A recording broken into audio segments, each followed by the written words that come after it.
Kubrick's Universe, Episode 10, David Morley. Real one.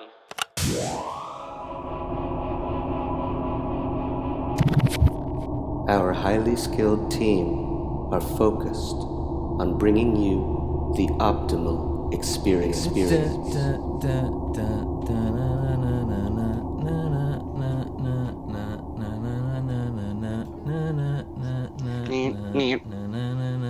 Hello? David? Yes. Hello. So many answers we may never know. Too many questions, get on with the show. No time for the chorus, only this verse. It's Kubrick's Universe. Podcast doors, Hal. It's Kubrick's Universe, the Stanley Kubrick podcast.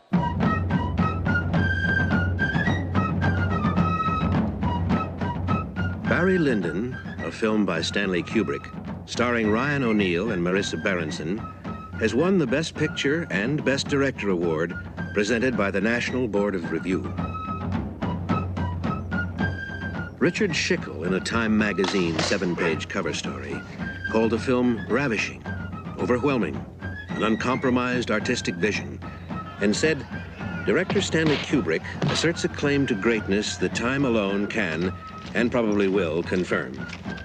CBS TV critic Pat Collins called it a masterpiece, monumental, a perfect film of epic size. Playboy magazine's Bruce Williamson, a film classic.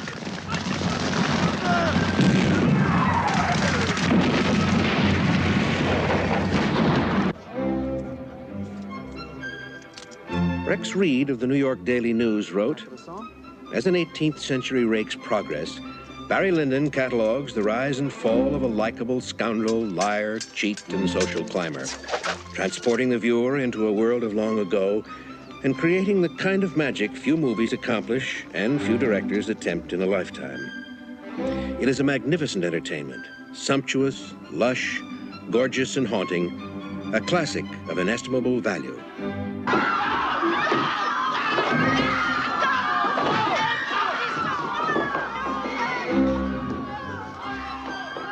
Liz Smith of Cosmopolitan called it a perfect movie.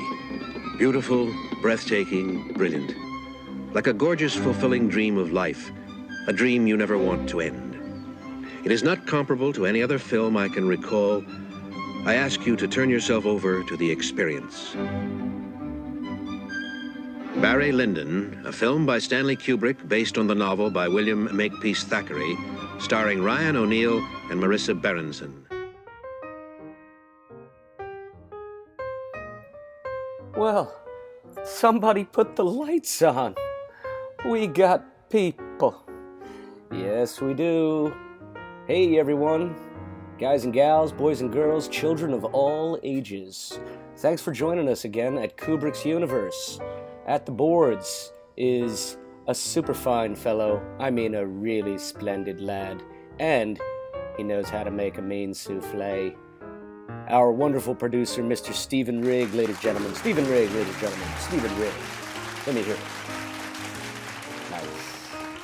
Anywho, your host and humble narrator, Jason Furlong, with you once again. But before we get into today's interview, we have for you a very special mystery guest who will be providing their introduction.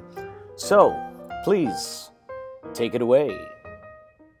Thanks, Jason. David Morley is a highly regarded musician and producer. He began his career playing guitar in various bands as a teenager before he discovered electronic music and the unique creative opportunities of working in recording studios back in the late 1970s. As a producer, David went on to become very involved in a range of recording projects encompassing the wide range of sonic palettes in trance, techno, and ambient. And his output has consistently been experimental, earning him a reputation as a compositional innovator among producers, DJs, and fans.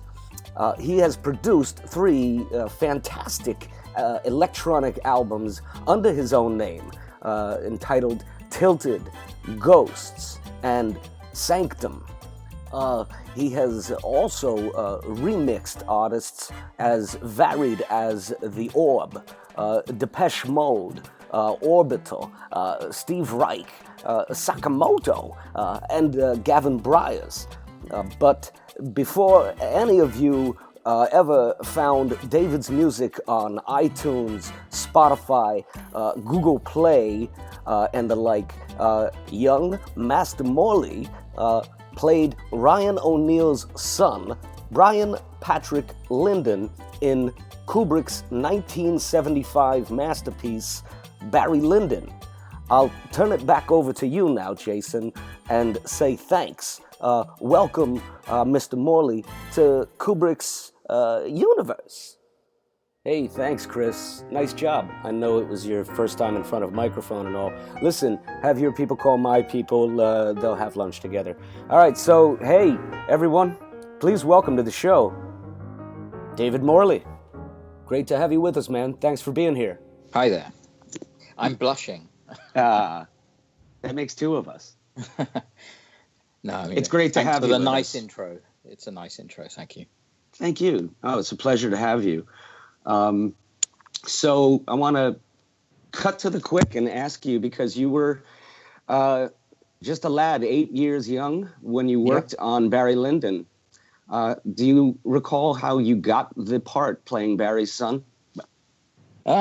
Yeah, I kind of do. I mean, as much as I remember anything from so many years ago.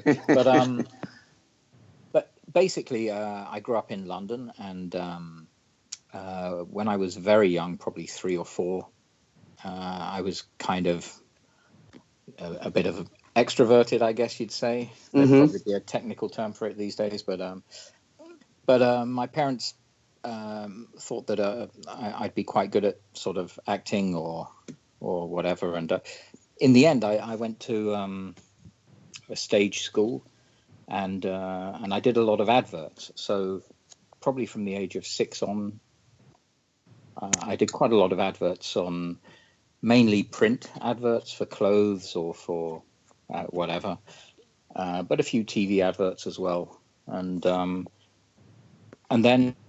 So I was in the stage school, and basically, I don't know how the direct link to the audition for Bryan Lyndon came, but basically I was in that world.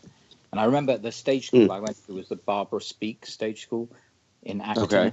and in London. That was, I mean, I remember quite a lot of the time you would be in classes, and someone would come in and say, "We need you," and you'd hop in a minibus and you'd go off and do an audition.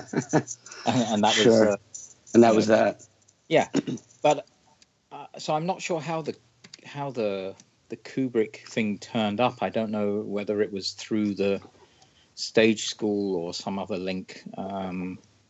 But yeah, like everything, I just went for auditions, and the initial auditions were not with Kubrick. I think that was only for the final one. But somehow, I won. Yeah. Wow. It was a very good thing, I think.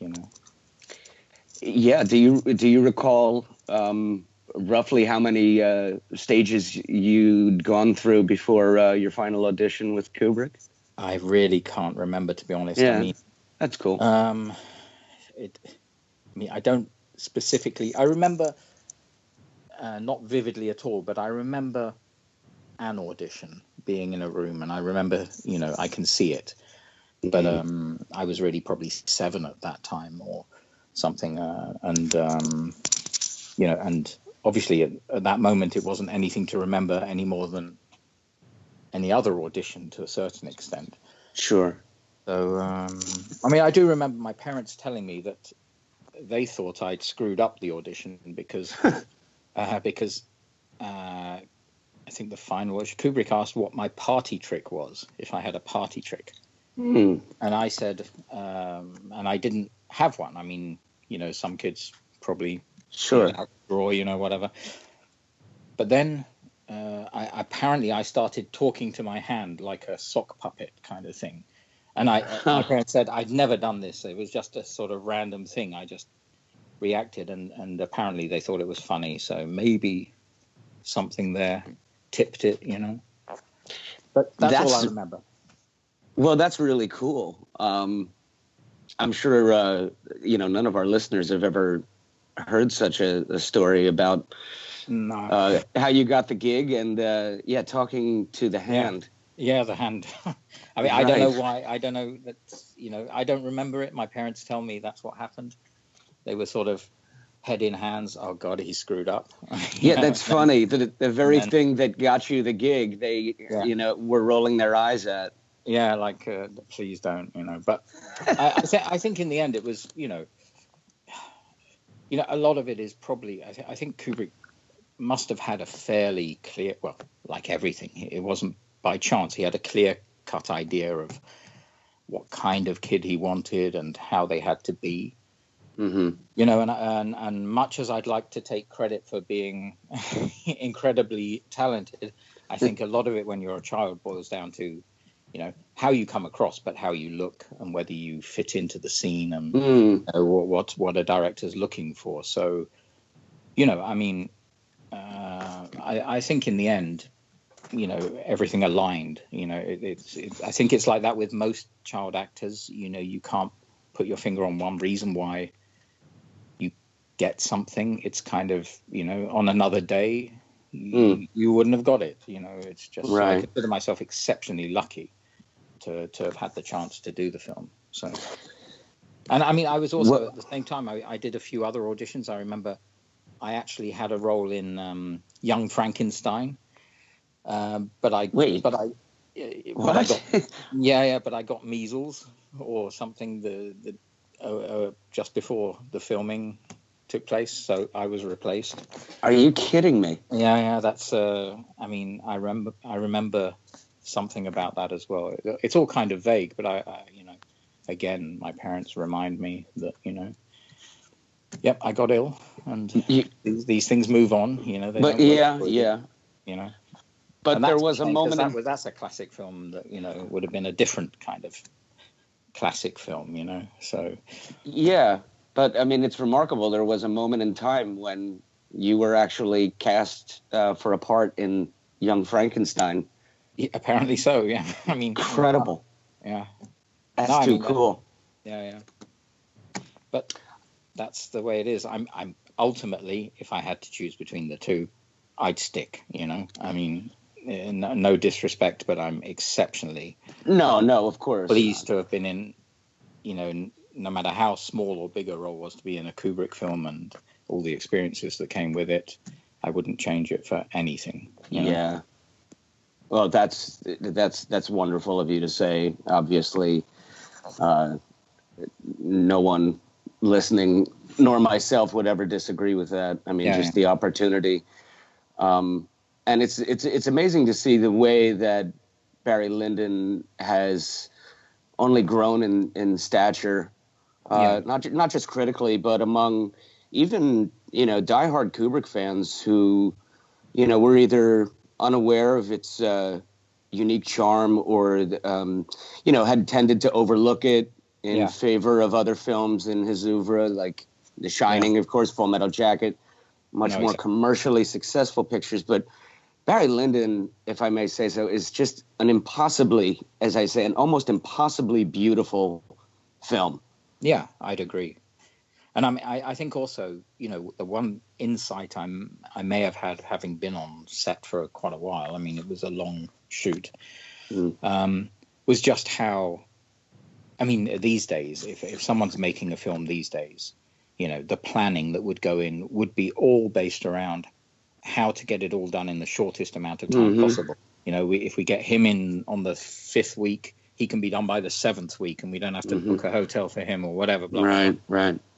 And with Kubrick, get the sense there was none of that. I know he was ultimately careful with money, but not at the expense of anything that would affect his creative decisions. So he filmed, I mean, there was a lot of waiting around, and you were basically, you were on site waiting, but you might wait 2 weeks, or because he needed you, but he wasn't going to say have 2 weeks off or something like that when he thought he might need you. So it was a very extreme way of filming, I'd say, and that's why for me it's really genius how that film came out. I mean, the fact that someone funded someone who was prepared to just go to the nth degree to make sure everything, that just wouldn't happen anymore.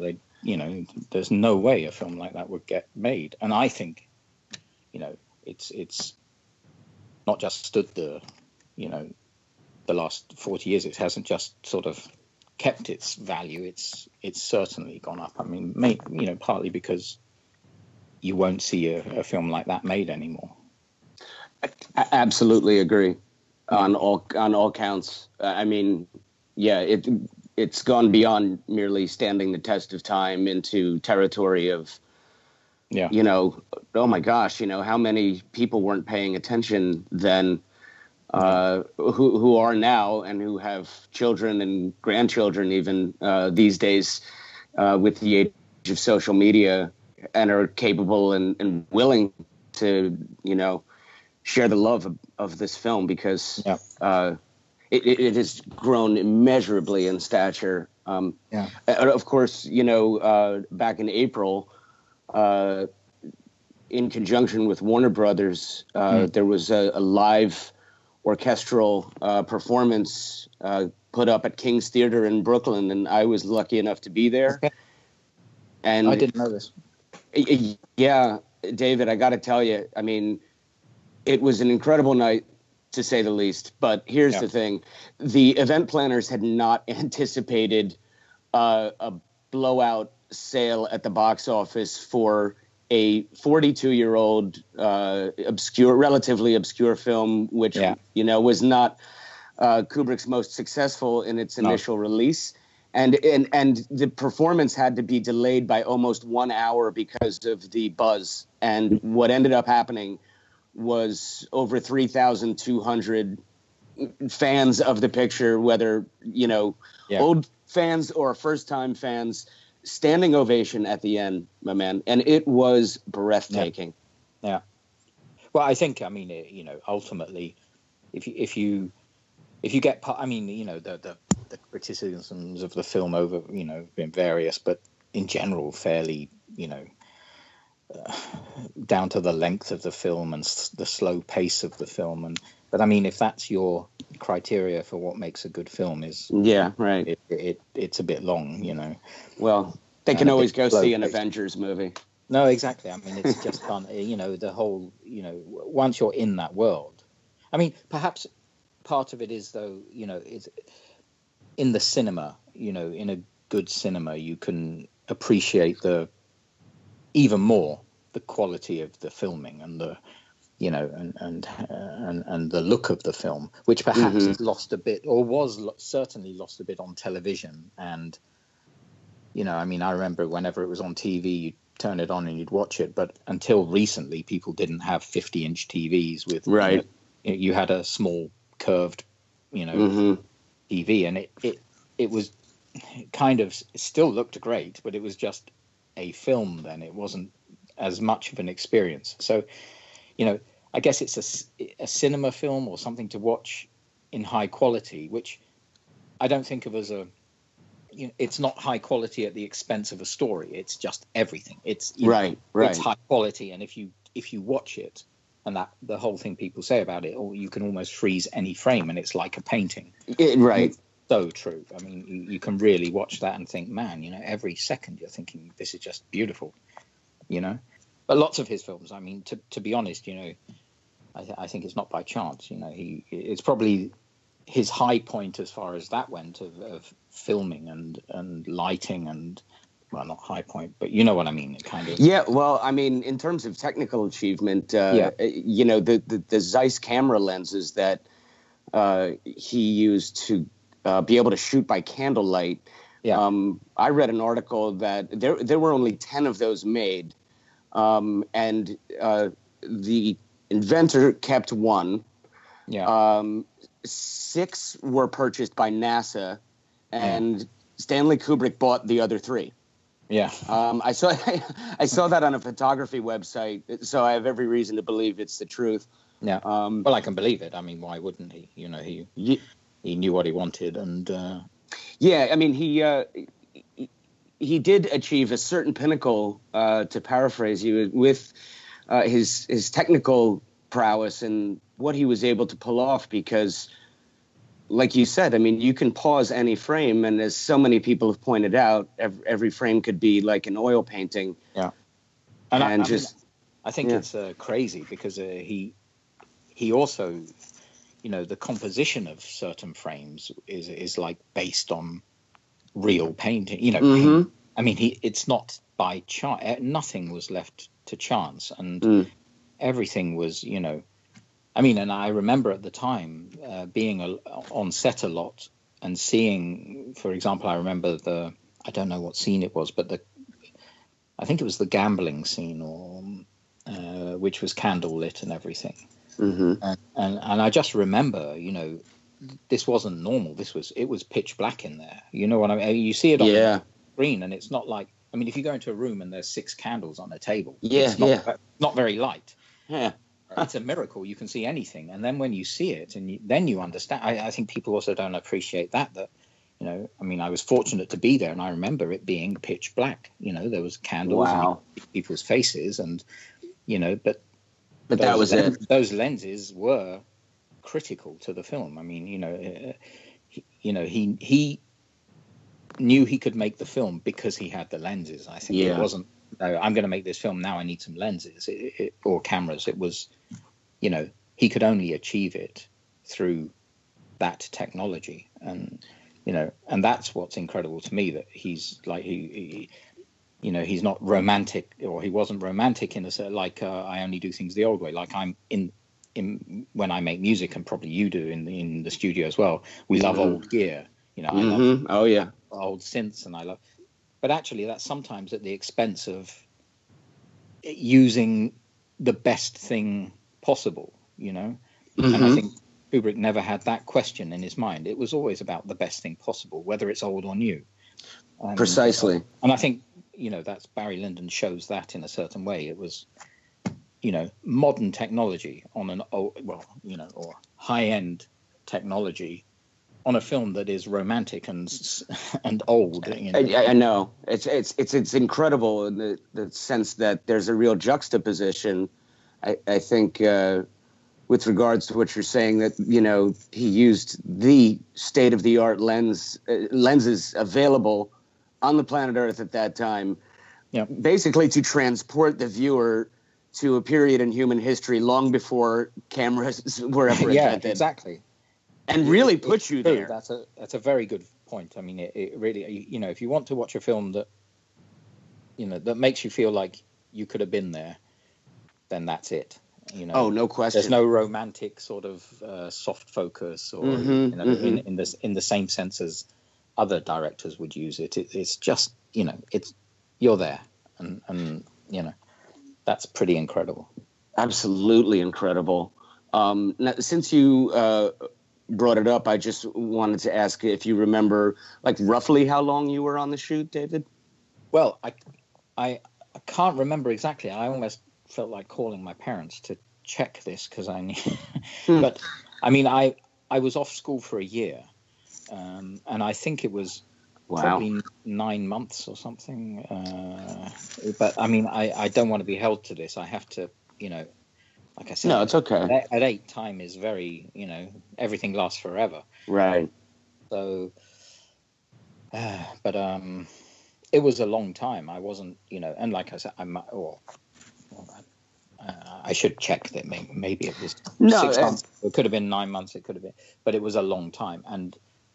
But of course, the thing is, you know, I was not in the film for an extensive amount of minutes, ultimately, if you look at the length of the film, but he was shooting relatively, like I said, he would keep you because he was doing that bit and you'd be needed in 3 weeks, and Sure. you'd be learning lines, and there'd be lots of costume fittings and lots of stuff like that. So the shooting was, part of it, but wasn't the main part. I mean, the things I remember more was I had to learn to ride a horse. So I went, with my mum to these stables in a lovely, I can't remember exactly where in England, but I was taught to ride a horse, and properly, by proper, not kind of like, can someone show this kid how to ride a horse? It was like, you go to stables, they'll put you on a horse, you got the right gear, and only so that I could sit on a horse and look comfortable, not because I had to ride. Everything was, and then costumes were in London, so you'd have to go to London, and Sure. Learning lines was a big thing as well. And then I had to do school as well. I had a tutor. Right. So, but not having to go to school proper for almost a year, as you say, there's nothing wrong with that. No, what a hardship. No, I oddly enough, I don't remember it at the time as a sort of. Because we left England to go to Belgium, and so I left school in England, which would have been my the Barbara Speake School in London, and then after the film, I started a school in Brussels. So it's almost as if it wasn't like I missed school, if you know what I mean. It was kind of between schools kind of thing, And so I started this, at a normal time in my new school. And I can't remember when I left the school in England, but it was fairly, I don't recall it as being like missing a year. When you're a kid, I imagine, and you're acting, and you're learning your lines, you're being trained to ride a horse. You're not thinking, of course, about, what's not going on in your life. You're just there in the moment. Like, children are the most present people there are. Yeah, totally. And every day was different and exciting and boring and whatever, but it was just what it was. You weren't thinking how long, I was just, I remember it as being very sort of abnormal but normal, if you know what I mean. It has that weird thing of you're doing something out of the ordinary, but you're just a kid and you're just playing, and I was mainly with my mum, and occasionally my brother would be there. He even appears in a couple of in the birthday party scene somewhere. Oh, no kidding. Yeah. So it's a kind of, I don't know. It's, if you're 8, it's all, whether it's school or holidays or whatever, it's just kind of fun, as long as it is. Sure. Fun. Plenty of kids don't have fun, but if you come from I was lucky to have a great family and a nice background, and it was just a continuation of that. It was more fun. It was fun, So. Yeah. No. Well, I want to come to the birthday party scene before I do, though. Since you brought up the stables, I just wonder if you have any recollections of when you were trained to ride a horse. Was it arduous, or was it fun, or a bit of both? I can't remember. Again, I have kind of memories in my head of I remember the stables, and I remember riding my horse, and I remember that kind of things, but I don't remember anything further. I remember it being certainly not a hardship, it was just all fun and all kind of exciting. I do remember that. It's like, you're not told tomorrow you have to do this or have to, you're told, well, you are told you have to do this, but you're going to learn how to ride horses, and they'll be picking you up and driving you there, and the people who picked you up and drove you there were nice, and everything was organized for you. And even as a kid, just being in hotels was Sure. You know, Yeah, I was yeah. in hotels. I was running around corridors. Right, right. You know, I remember a hotel in, I think it was possibly in Bath in England, but I'm not sure. Maybe not, or Salisbury or somewhere. But and I just remember it was like, well, this was the 70s, but it was like plush red velvet seats and carpets and Yes. dark wood. Yes. I found it fantastic. I just remember running around and having fun, you know. So, you know, the Now- horse riding would have been the same. It would have just been a continuation of, you know, learning, being, you know, and having to do stuff. But, you know, it was all fun. I mean, I can imagine. Back, possibly there were moments, but I don't remember them. So, you know. Well, as they say, you know, the mind moves the furniture around. Exactly. We need to make space for the here and now, and that can affect our long-term memories. But as long as you have great memories, and it sounds clearly like you do, you know, you, on the other hand, you know, got to participate and, you know, be involved working in a Stanley Kubrick production. Yeah, that was a big bonus. I mean, of course, again, you know, I wouldn't have heard of Stanley Kubrick at the time, and I you know, I guess that's the weird thing. In the end, you're just working with these people, and you know, I mean, the other actors as well. I mean, I spent a lot of the time I mean, shall I just ramble on about my experiences of, you know, of living on set? Because, you know, it's just come to me now as the memories of being in my trailer, which was, well, a caravan, and but mine was next to Ryan O'Neill's, who was basically like kind of like my dad on set. You know, I mean, my father was working, and I was with my mum. But I think, you know, Kubrick, again, I don't want to maybe overstate how much he thought of things, but I was right on next to Ryan O'Neill all the time, and I used to play with him all the time. I mean, he was like, you know, a father figure. Yeah. And wow. I never saw Marisa Berenson, who was like a distant mother figure, you know, and I became, so this bond with Ryan O'Neill, I think, shows. And it wasn't random. You know, I spent a lot of time with Ryan O'Neill, and he taught me Frisbee. We used to play Frisbee all the time, stuff like that, you know, because, you know, so. Wow. Those are the things which, you know, as an 8-year-old, Ryan O'Neill was just, you know, this guy.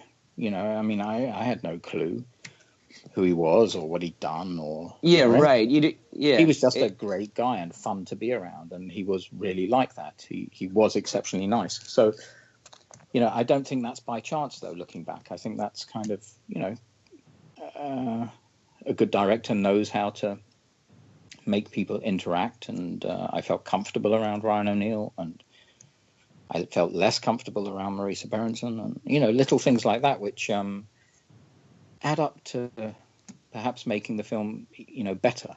Well, unquestionably, I would say. I mean, because it shows, as you said, it really comes across as, in the film as one of the most poignant character connections that any two have in the story. If not the most powerful, is really the one between you and Ryan. What's portrayed between Bryan and Barry is just remarkable. And the scene where you are introduced to the world, you know, if you will, your first appearance as Bryan, was the famous birthday party scene. You appear on stage as an assistant to the conjurer. For Bryan's 8th birthday, the local nobility and gentry and their children came to pay their respects. The inside is quite empty. The outside is quite empty. Wave your hand over the top, Bryan. Is there anything there? Yes? Oh, wonderful, wonderful, colourful silk handkerchiefs. Take a bow, Bryan. You did that beautifully. Very good indeed. Let's see if you have something behind your ear. Yes, you have. A little ball. Let's make it back. It's gone, Bryan. Here it is. Here it is, behind my elbow. I want you to wave your hand over my green silk handkerchief and see whether we can produce a magic flower. I wonder if we can. There it comes. Look at that.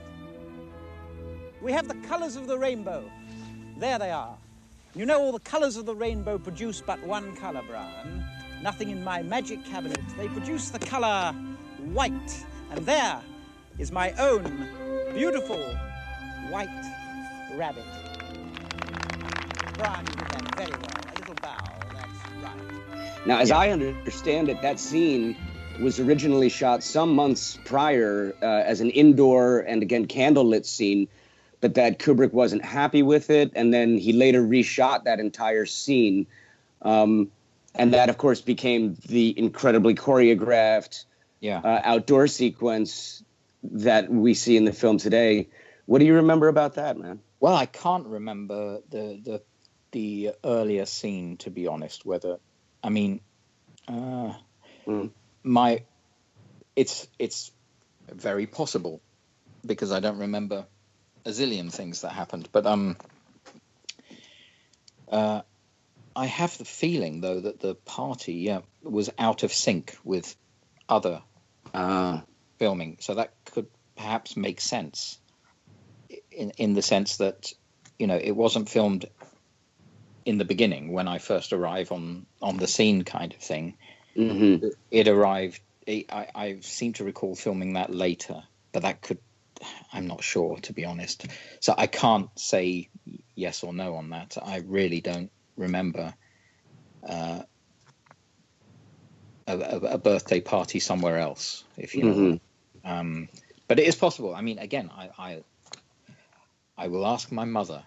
She'll tell me all sorts of. I mean, she remembers much more than me, to be honest. Things like the. Sorry, I've forgotten the names. The guy who the what was it called? The slit scan or for 2001. Douglas Trumbull. Yeah, I think. But the cameraman who did who filmed that. Or built no, not the guy who built the box that was the slit or something. I don't know. Is it Jonathan or anyway? But she said, you know, he was there a lot, and they were talking, and they you know, I mean, she got to know him very well, and all those kind of people who were important in, you know, in 2001 and stuff. They were still, you know, involved with Kubrick and stuff. Sure. So he has a lot more, you know, obviously grown up memories, and she, you know, meeting people and presumably met all the, you know, the other sort of more technical people that were, you know, she would have recalled all of that more than me. So and the scenes which would have been filmed and not appeared in the film, she will remember more than me, because I remember them from seeing the film, but I don't remember being 8. You know, I don't remember everything we shot, but my mum would remember, that's the day we went to that castle and they filmed there, and, you know, and it started raining, so they cancelled or whatever, you know, she'll remember stuff. Yeah. So in that case, I can't recall, you know, exactly whether that scene was a replacement scene, but highly possible. I mean, you know, I can't see why not.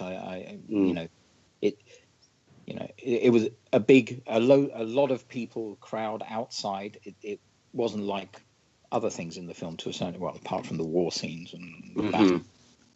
But that was, you know, the busiest scene I remember, you know.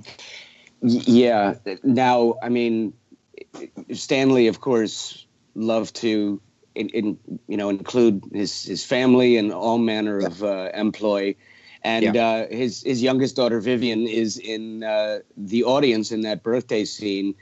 Yeah. And she's probably only a few years older than you. Did you guys happen to get to know one another or become friends? Yeah, there was a Tatum O'Neill was also around quite a bit, and it would be Vivian, and we all played together. I mean, friends is Vivian less. You know, I didn't see her so much, but certainly when she was around, she used to come and see, and we used to, you know, all play together. And Tatum would have been maybe 1 year older, you know, I remember kind of hanging out with Tatum O'Neill.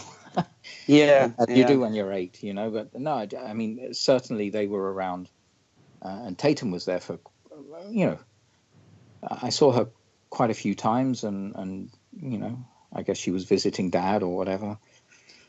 And so. Well, he was on the set, of course, for, you know, probably the entire production, and so, you know, his daughter would have spent a lot of time there, and based on a lot of what I've read, it seems that, you know, Kubrick always encouraged a very familial environment and wanted people who worked with him to have their families come along.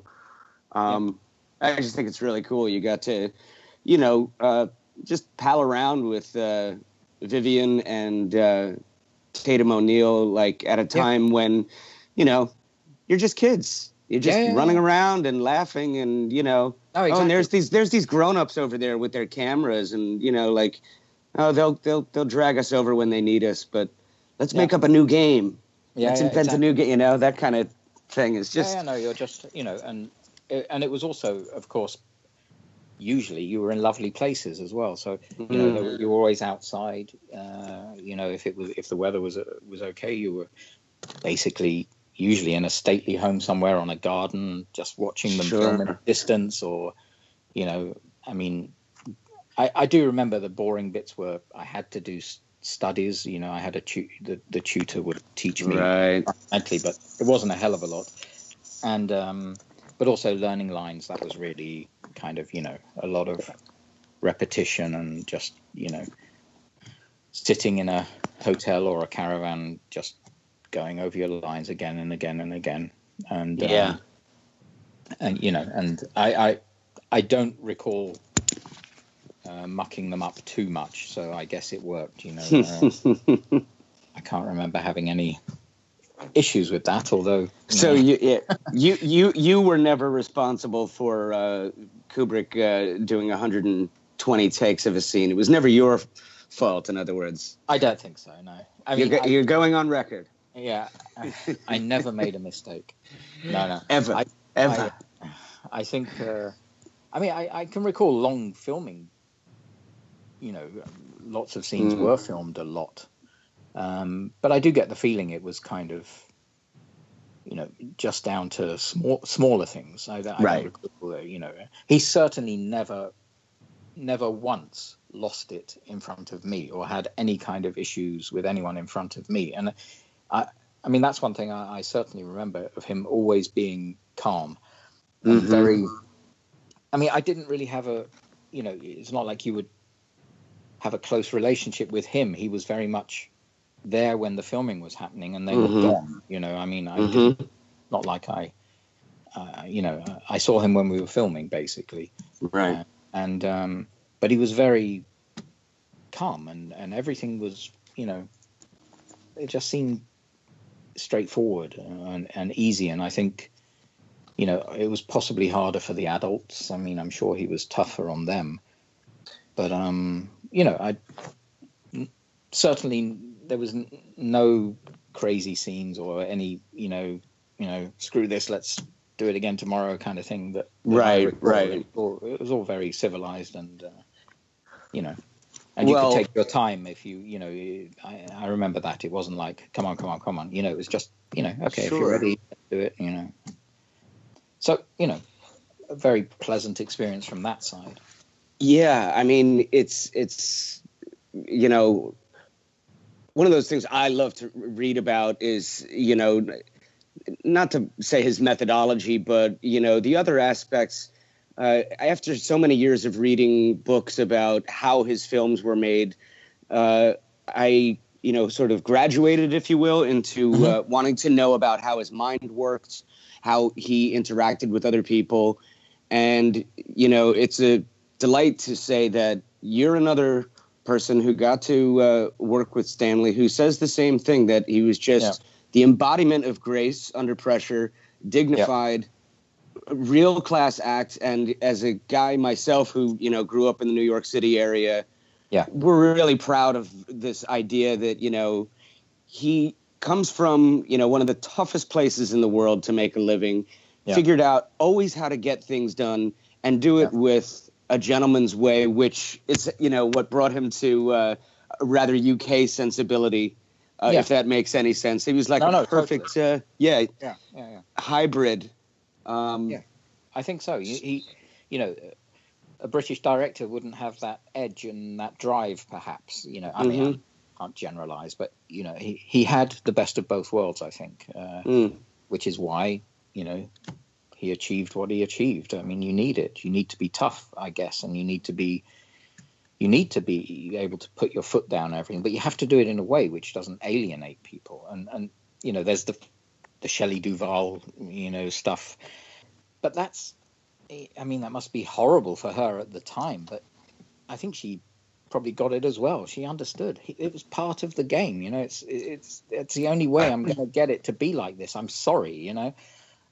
But we're doing something. Absolutely. This isn't a game, and some people would have suffered for it, but at the same time, you know, that how you can't just accept, you know, try and look a bit upset here, you know, and boo-hoo. It doesn't work in The Shining, you know. It needed that, and that makes scenes that stick in people's minds forever, not just neat scenes. And so I think he could be provocative, and he could use his, you know, his genius to twist, you know, situations and make it work for him. And it could be painful, perhaps, for certain people. But, and like I said earlier, in a much gentler approach, just, you know, in a way, me not really having a relationship with my mother or Marisa Berenson, but being very close to Ryan O'Neal, you know, it seems like a simple thing, but, you know, I don't think it is really, because, you know, lots of directors just say, okay, it's your scene now. This is your dad. You know, you love him very much, you know. But actually, he never had to say that, you know. He was like my dad on set, and you know, and that. So, you know, the only things I have are positive. I mean, I do remember little things like there's a scene in a boat under the bridge, and of course, that really pissed off the guy who was holding the boat still under the water. There's things like that. It wasn't. Yeah, like, but he got that. Yeah, he got that let's shot. Get this done quick, you know. Let's get this as quick as we can, because the guy's probably freezing. He's like, let's do it again. Okay, hold it still. You're moving, you know, that kind of. But, you know, that guy was probably at the end of the day thinking, man, that was a shitty day. But, you know, that's the way it was, and it was, you know, and no screaming, no shouting or whatever. It's just the way it is. If you want to, you know, it's how you do things, and that I think is, you know, that's the impressive thing in my recollection, is just how it wasn't stressful. People didn't seem angry, you know. People didn't seem worked to the bone, even though they probably were, because I guess they appreciated it, and ultimately he would probably turn around to most people at the end of the day and say thanks, you know, occasionally, and that would be enough. People would understand it, you know. Yeah. But I mean, and at the end of the day, I mean, the guy who had to hold the boat still under the water must have seen the result of that shot, because there's no denying it. It's just absolutely gorgeous beyond description. Again, like impossibly beautiful. Yeah, he probably has to tell everyone, you know, I'm in that shot. You know? Yeah, no one knows, but you know, I'm the idiot. He's trying to take what little credit the dog, you know, in the boat got. You know, he's trying to take it away from the dog. Do you remember anything about the pup in that boat? You know, did he rock it or cause any problems? No, just a sweet little pup, and that was it. Yeah, I can't remember too many details. I'm trying to think of any, you know, but, you know, I mean, I guess it's one of those things where, you know, a lot of things happened, and but it's all one big memory for me. It's that whole period. I mean, you know, I can step back and relive specific moments, but I was 8, you know. Yeah, I get it.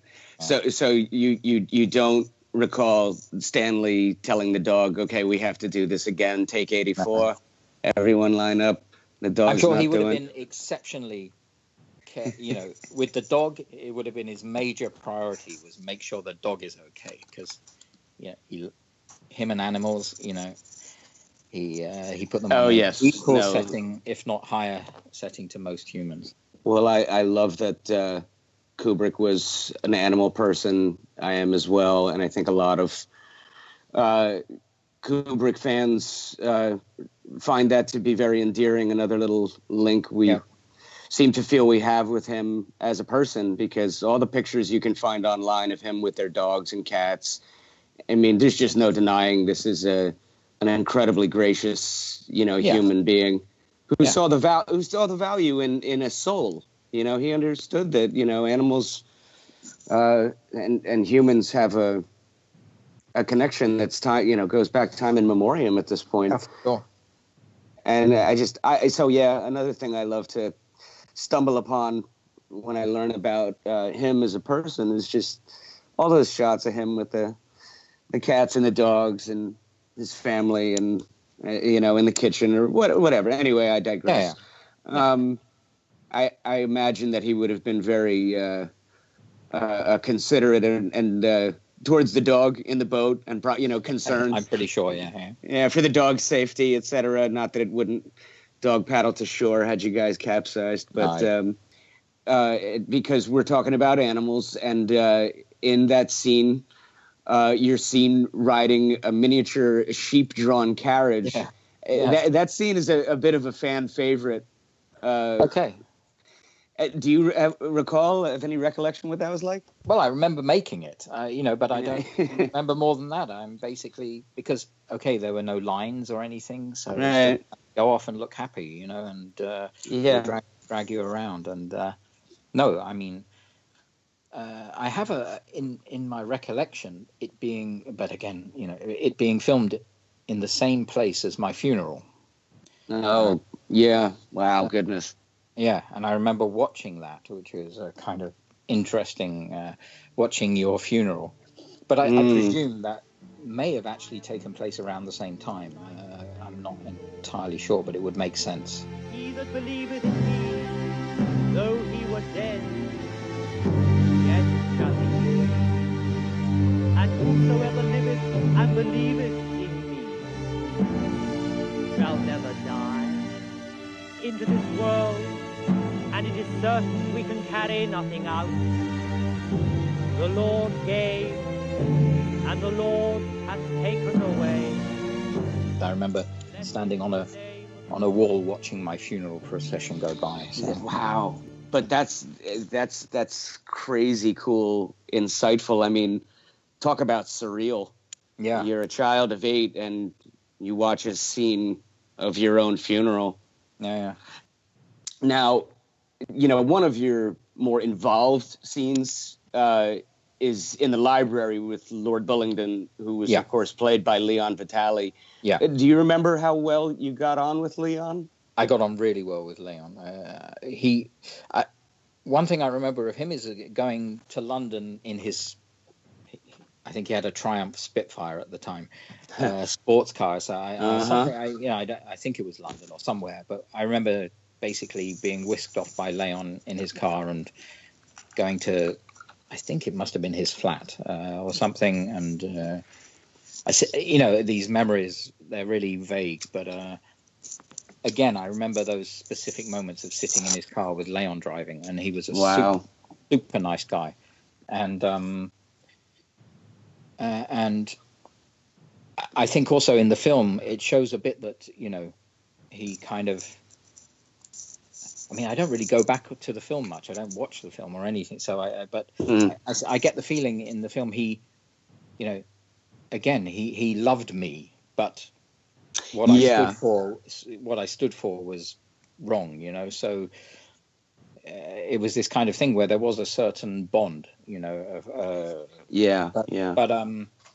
I remember him a lot because he was always there. I mean, he was very proactive on set. I remember that, him being around and helping with lines and just being not just an actor, but he was around all the time. So at the time he would be, although there was a big age difference, he would be a friend of mine, at the time. Yeah. And well, we kids of the 70s were fortunate to have, those big kids who were, veering into adulthood, but they introduced you to, their record collection and. No, exactly. Well, he was took you for a ride in the car. I mean, maybe you can help. I don't know how old he would have been when he made Barry Lyndon. I believe he was in his 20s, although playing certainly a teenager. Mm. Yeah, but he was a bit. Yeah, he was. He was certainly a grown-up to me. Thank God, as we drove in his car. Pretty absurd if it wasn't. But.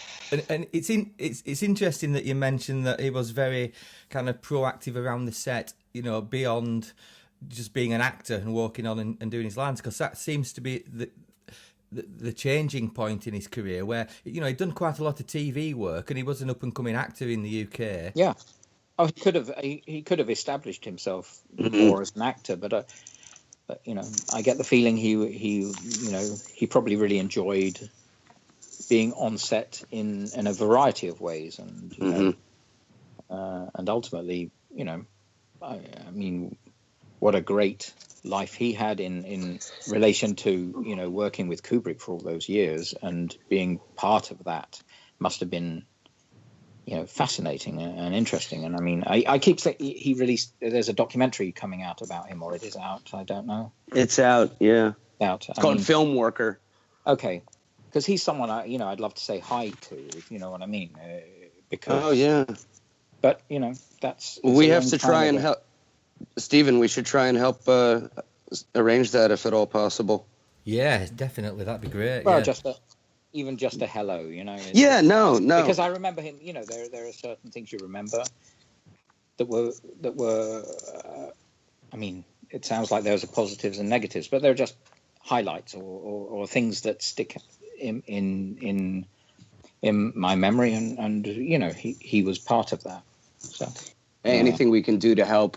Well, we're just all about trying to do justice and carry on his legacy, and not just as who we consider the greatest filmmaker of all time, but all the connections that he made, not just between himself and other people, but between other people and other people. I just wanted to ask you about the dynamic with Bryan and Leon's character, Lord Bullington, because earlier you brought up the real closeness that you and Ryan had on the set, and the relative distance you kept with Marisa Berenson, and all for the right reasons. But yet, in the library scene, for instance, the two characters clearly need to be antagonistic with each other.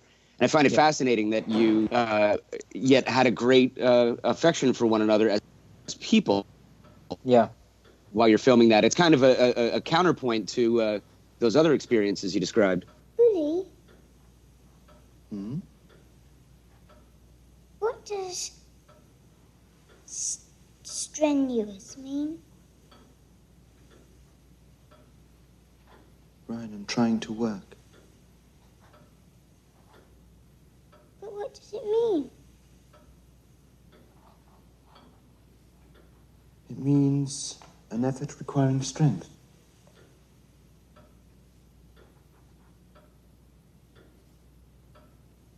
What does quadrangle mean?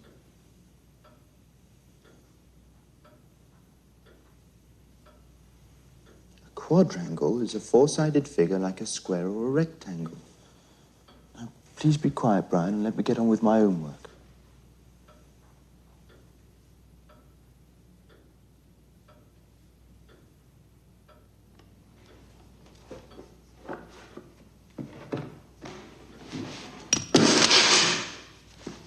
Bryan, please be quiet. Have you seen my pencil? No, Bryan, I haven't.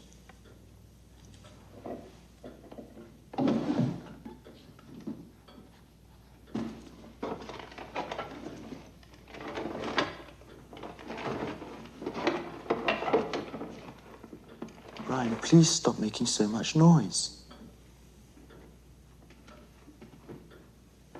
That's my pencil. Give it to me. No, it isn't. Yes, It is not your It's pencil. my pencil. Listen, I've had this all month. It's my Brian, don't pencil. sit down. It's my Listen, will you be pencil. quiet? My pencil. Listen. What the devil is going on in here? I told you never to lay a hand on this child. Again, I remember shooting that scene, but again, it's really hard to go back to how you felt. You know, I mean, that's the thing. I again, that is one moment I can go back to, and I remember being in that room, and I remember it, and I mean, it was, you know, an intense scene, and you know, it wasn't play acting, if you know what I mean. So yeah. But you know, it's certainly, I don't have any recollection of it being heavy or traumatic or anything, and but at the same time, you know, I remember, you know, Lord Bullingdon being quite scary in those, you know, at that time, and also almost feeling like being in between a real fight, if you know, much like the other scene with the shoes, you know.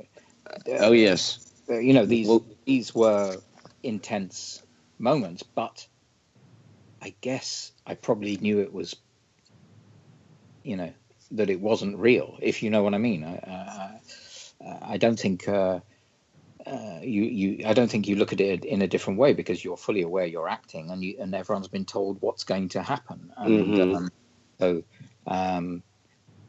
so you are acting. I mean, there is a certain. I mean, I've spoken about it as being a lot of fun and me just being 8 and everything, but you are acting, and you are told what to do, and you have to do it, and ultimately, afterwards, you jump back into the real world where, oh, Leon, well, you know, do you want to play frisbee or whatever, you know? So Can we hop in the Triumph? No, exactly. So I think, you know, I mean, it was more important, I think, with Ryan O'Neill that I had this fatherly bond kind of thing.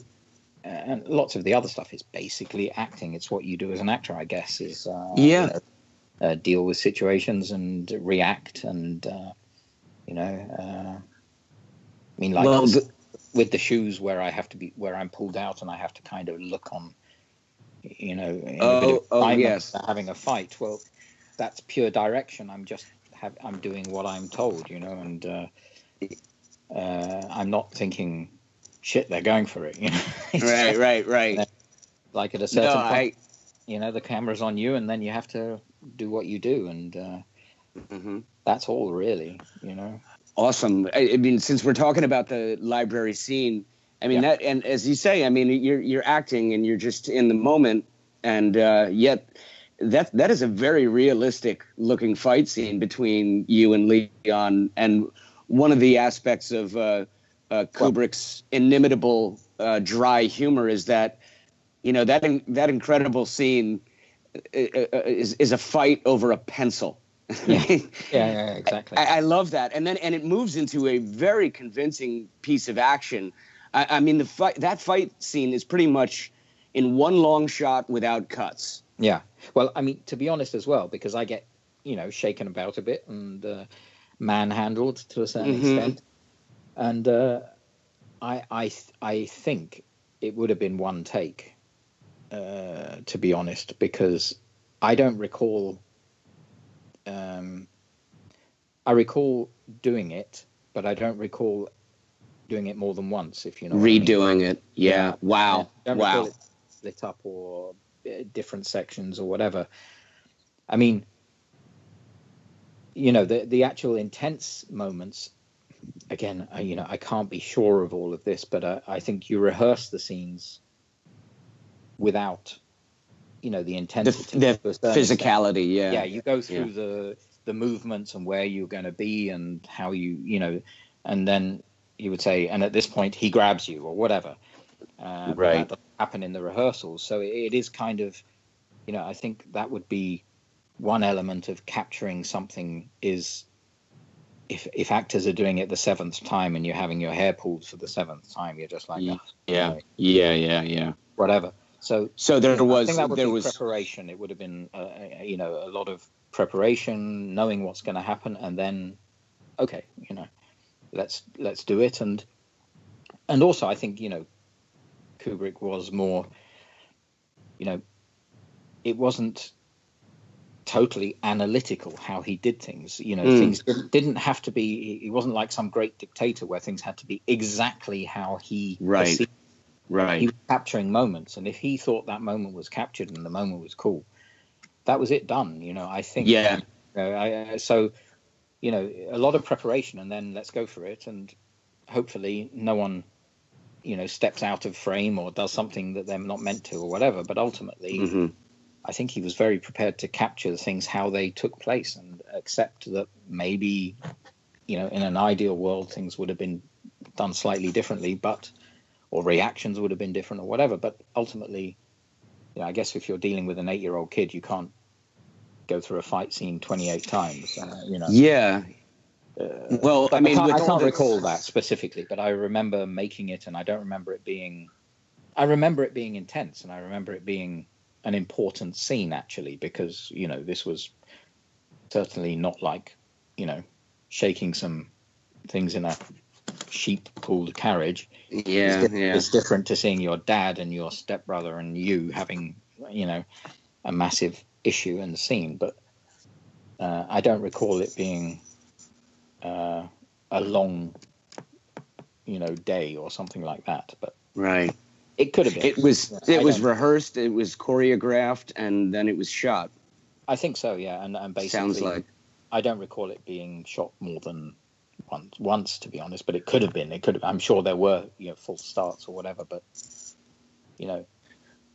but unlikely not more than one full take, which is what ended up in the completed film. Now, two things come to mind. One is that with everything that's been written about him over the years, I know a lot of Kubrick fans love knowing what you just described, that he was malleable. He would come in with ideas, but if an actor offered up something that he had not thought of himself and he liked it, he said, right, we're going with that. Yeah. I think that's really cool. Yeah. I don't think he decided, his critics, I think, falsely think he is like that. They would think that he is someone who is dictatorial, and kind of because he knows what he wants. Be prepared to give him 110%, but actually, I think he comes from this. He knows what he wants. Prepare as well as you can, but I feel that in music, I probably take that from those experiences subconsciously. Is that the accidents happen, and be prepared to capture them, because those can be things that work. And if you stick to the script too much, it becomes staid. And I think he was a master at that, actually, of sort of being able to. I mean, like Dr. Strangelove, the slapstick side of that, and the Peter Sellers, how he was. I don't think he would have had a chance in hell of telling Sellers, "Can you do that again?" But maybe not say. Yeah, that. right. It's just about go for it and capture it, and you capture magical moments, and some don't work out, but I think that's how he did things.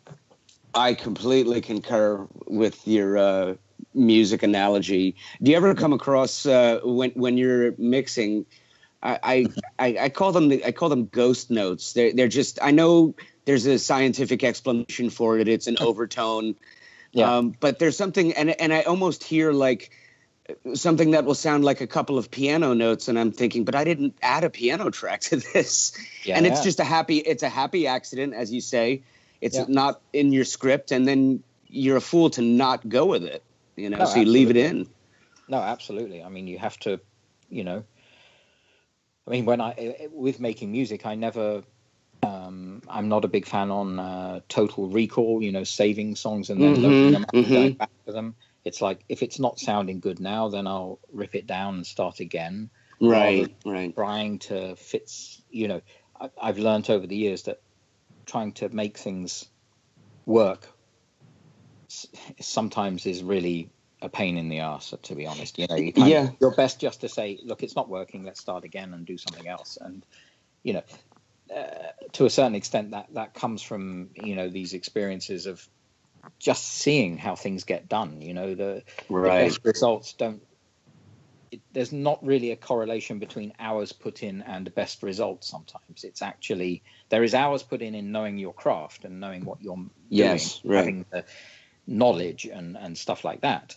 But, you know, actually things can happen very quickly or very slowly, and you're in the middle trying to balance this, but you've got to capture those moments. And I do that now, and I've often thought, does that come from my experiences of, you know, relatively small experiences of doing, you know, film or TV or whatever when I was very young? But I don't recall it being analytical, and it's not stand there, say these lines, then turn to him, then say that. Then it wasn't like that. It was kind of like, this is the scene. You're meant to go up to him, and you're meant to see this, and now, you know, let's see what it looks like. And I think that's more the approach that he took, and that's the approach I take, you know, in my music. It's not about controlling everything. It's about capturing. Indeed. I mean, I like to say that, you know, one of the secrets for having a happy journey as a creative person is that, you know, we're not meant to think our way through life. Rather, we should be feeling our way through the process, as it will often result in what you were after all along. Yeah. Oh, no, for sure. I have to say one thing here because I play guitar, but you know, I started on guitar. But my favorite musicians, my favorite guitarist musicians, for example, would be, I think it's the same mindset. It's kind of, and the talent or the genius side comes from being 100% proficient with your craft. Yes. But you've gone beyond it. You've left it behind. You can, you know exactly. What I mean? Yes, I do. Yeah. As a musician, it's mechanical to a certain extent, and the greatest musicians have gone beyond. They've got the mechanics, but they can forget them. You know. Right. Who think that technicality gets you the ultimate results, are forgetting that the real geniuses and the real talent out there, they've got all of that, but they've let it go. And they exactly. You know, yeah.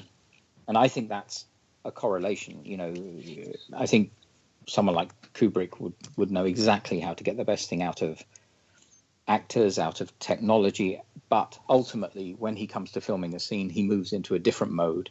Yes. Now I'm looking at this, and I'm just feeling it, and I'm seeing it. And and that's all. I've done all the stuff about lenses and position and lighting and everything.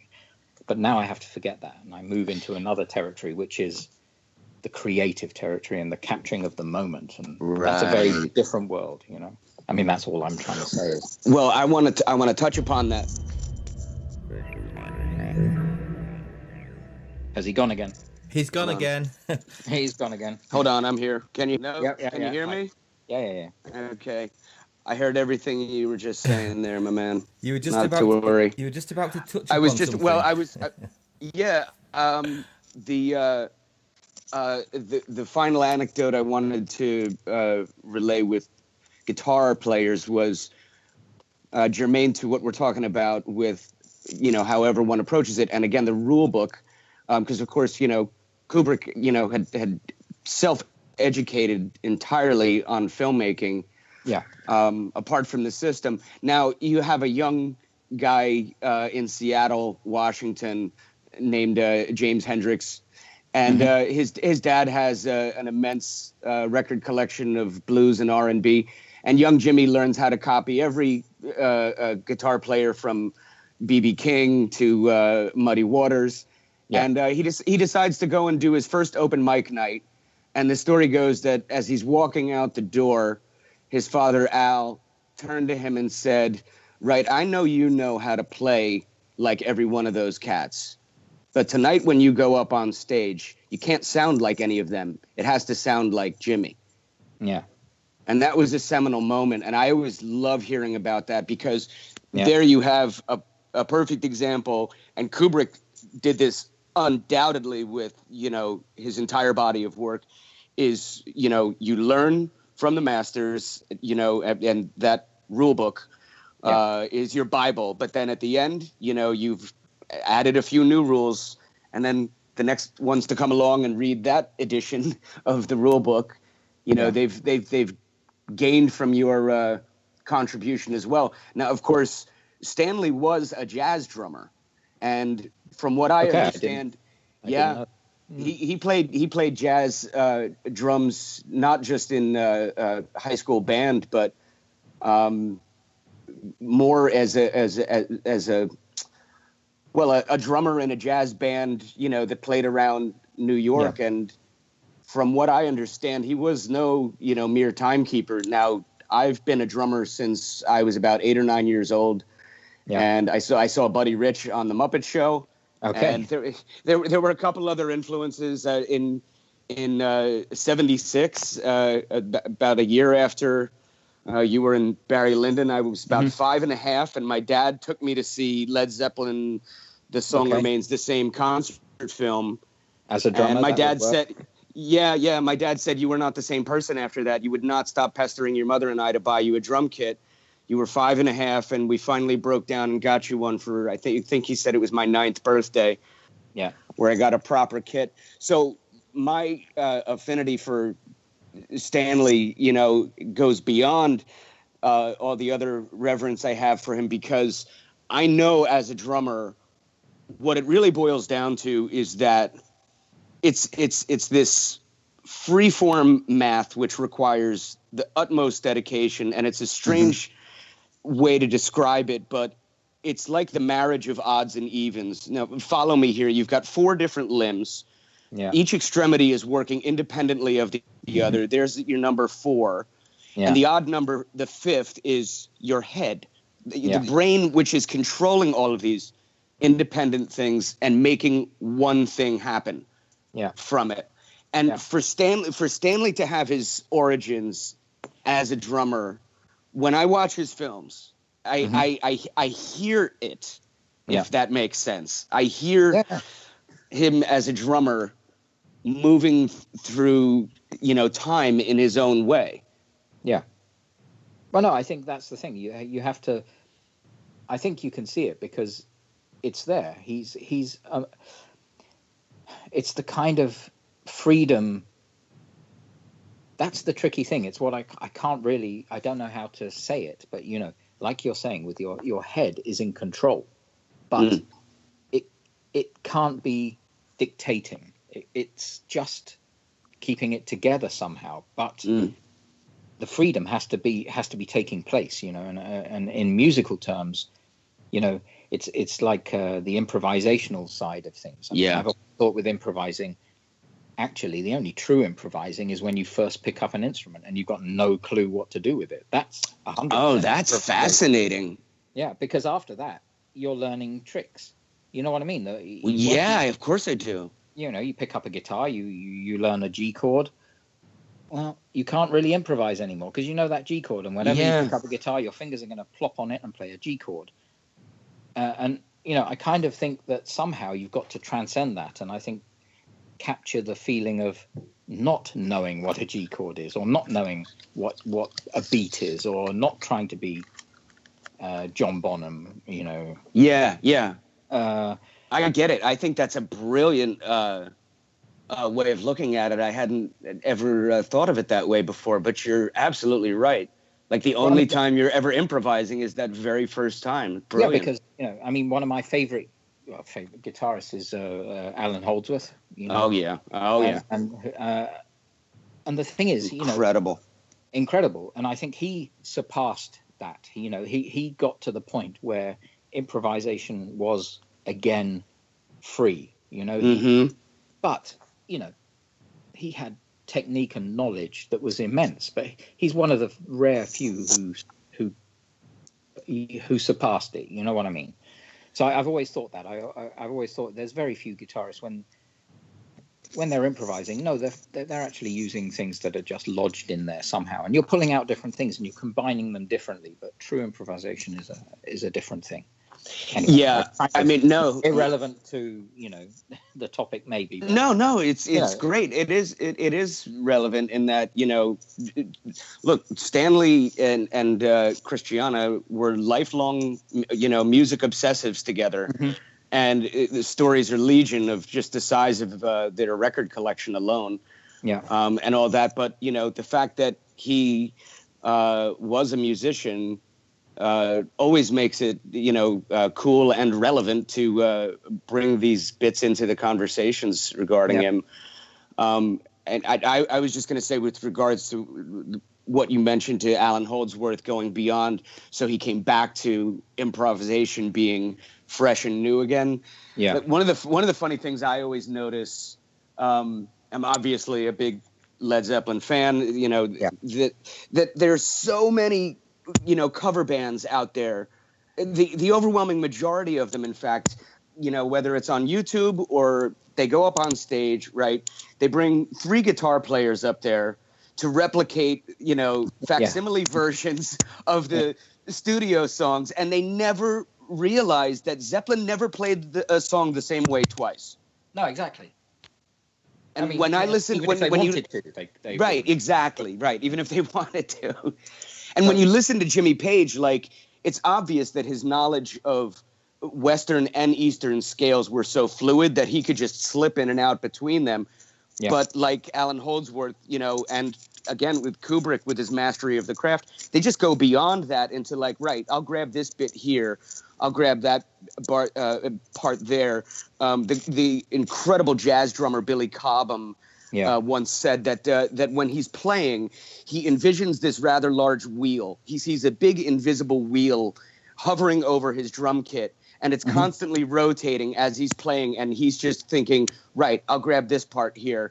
I'm going to grab that off the wheel, and now here, and now this. I love that. Yeah. But I mean, just listening to what you say there, you have to be on a serious level to get to that kind of, I mean, like you said about Jimmy Page is the kind of thing of doing that, but without it sounding like what you're doing, and that's the thing. It's not like, I'm going to throw in an Eastern thing here or whatever. No, it's just playing, and also and the sum of it ending up sounding unlike anyone else. I mean, that's where the magical part happens, that you can't really analyze. Is why does Page always sound like Page, whether he's playing a straight ahead blues or doing something slightly out there? It's Page, and that's the thing that's hard to sort of grasp, is how come some people have that ability, and and in this topic Kubrick, how can he constantly make a film?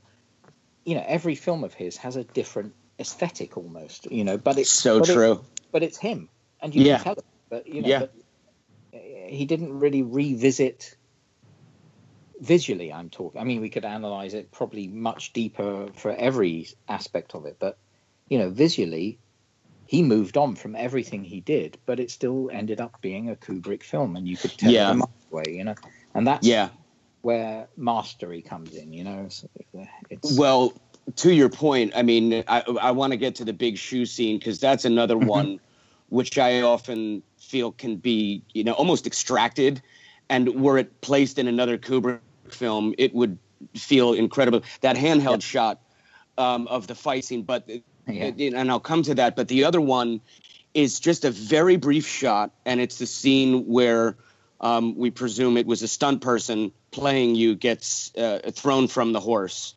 And it's just so jarring that as Ryan O'Neal is being told about the events that just took place, we cut to this shot, and it is just so powerfully Kubrick, that, 8 or 9 second shot, and we hear the horse whinny as it rears up, and it literally puts a chill right down my spine.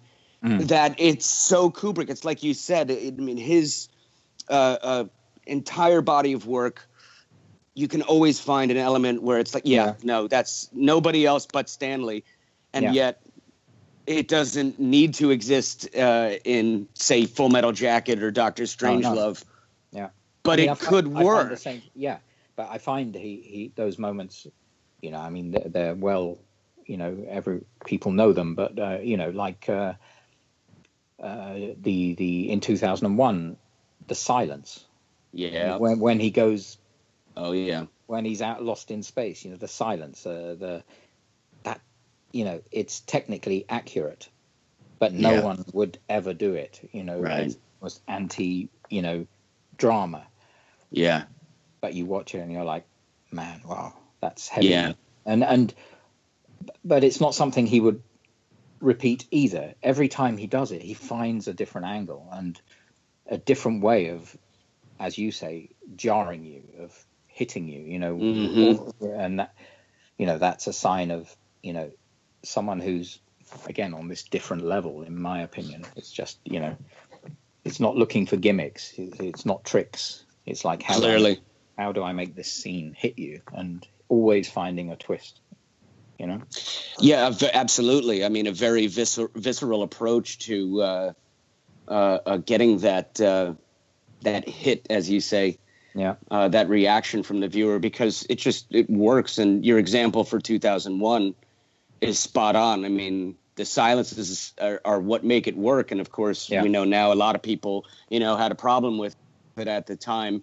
George Lucas, you know, of course, was so moved by it that, you know, he wanted to do his own space opera. Yeah. And I think he said that he very much wanted to do no sound in outer space, but he knew that it wouldn't work for Star Wars. You know? Exactly. Yeah.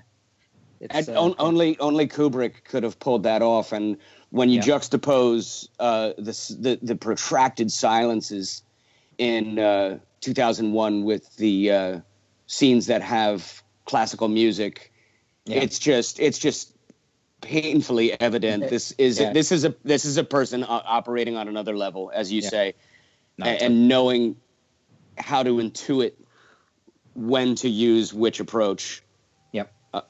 Now, I mean, to the big shoe scene, because I got to get to that. I mean, that's the other one, especially when it comes to the handheld shot of the fight scene.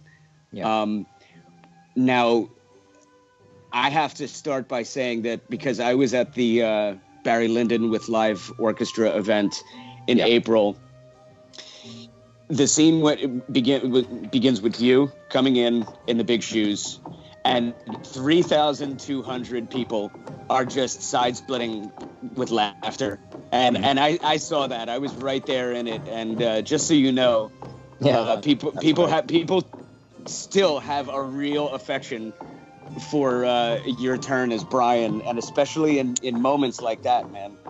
Yeah. It just proves that the subtlety of his humor is kind of more relevant now.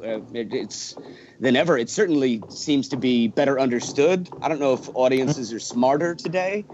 I don't know either.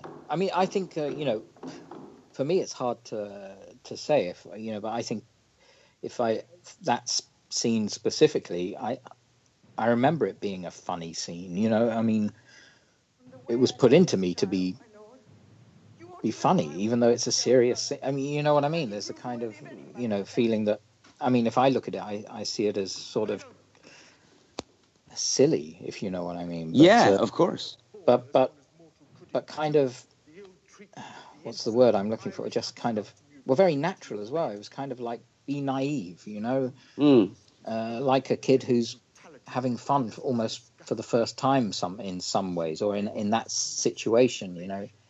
I kind of felt like I just had to be naive, you know, just go in there and be how I was, you know, not no acting, just kind of, you know, look at the reaction of the people, you know, and do it, you know, and again, it's obviously I remember making the scene, but I don't remember the specifics of it, but I remember it being a funny scene, even at the time. And I don't actually know whether I knew what was coming, if you know what I mean. The fight is obviously intense when you're in front of it, and they weren't mucking around. I mean, they were at it. So I can't recall my whether I knew that was going to happen or whatever, but it was. Well, just... you definitely look like you're having fun. Oh, I was fun. Yeah. In that scene, I mean, and sure. Just really enjoying yourself. Yeah. That big grin on your face. Yeah, I think I was told, you're the center of attention here. But young Bryan is watching all these grown-ups behave like animals, like and you children. just have this, like children, and you have this smile, like this is fun. Yeah. Ooh, look at the mayhem all around me. Yeah. And that's a testament to your acting chops, even as a young man, that you are able to convey that, because it still shines through. I mean, that's good to know. I mean, I look back and I'm kind of like, that's no, man. I'm telling you, that scene, you killed it. 3,200 people were, loving your performance and laughing when you came in the big shoes. That one landed. That definitely landed. I want to ask if you have any recollections of seeing Stanley smile or laugh when you came in the big shoes. Yeah, I that's really cool. don't. I don't recall those specifics. I mean, I think, there is also that. I mean, I'm sure it must have happened, and I'm sure he must have said to me, well done, or nice, or whatever.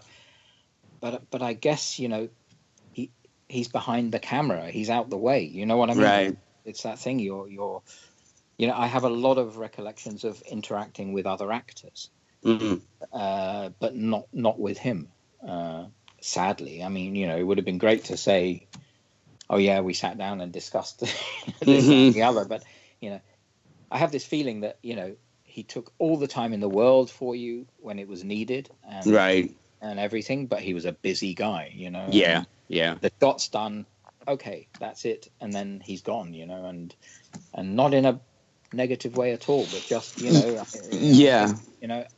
Also, I was in a comfortable place anyway.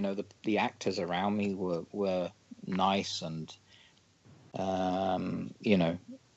so I guess that's what I was just being a kid, and he wasn't getting in the way of that. He was, I think, probably like a good director should, or again linking it to music, like a good producer, they shouldn't stamp their authority on everything. They should be there to capture things and to make sure that the best, the end result is as good as it can be, but without getting in the way of it. And I think that's how I see him. Well, I mean, that's fascinating because a lot of people and actors who work for him, notably Malcolm McDowell, was, to put it one way, was disappointed that there wasn't some great friendship that blossomed after working together. But it's a byproduct of, Kubrick's mind, I think, when you have somebody whose brain function is so highly compartmentalized, right? Yeah. That, as you say, it's like, right, I'm being here now in the moment, a very Zen kind of approach. But then it's like, right, okay, that's done. Now I have to take care of this. That speaks to his levels of responsibility, which is a whole other layer of fascinating stuff. And also, I think it's on a different sort of, I don't know, probably, I don't know, do you get snooker in the States, the game? I know snooker, of course. Pool. But we have pool. I think the great snooker players are thinking not 2 shots ahead, not 3 shots. They're thinking, way down the line. And I think you have to think of someone like Kubrick as working on that level as well. He's thinking of 3 other projects. By the time this one's finished, he's down the line. He's gone, so this idea that he would then hang out with you or be chummy with you or remember you even to a certain extent. I mean, I didn't get a Christmas card, it's that kind I think it's when people are working at the top level, there's a lot of pressure. They're dealing with it their way, and all I can say about Kubrick is, I recall him being there and being very friendly and very supportive and very, getting through the scene, saying the right thing, but not saying anything if he didn't need to say anything, and that kind of thing.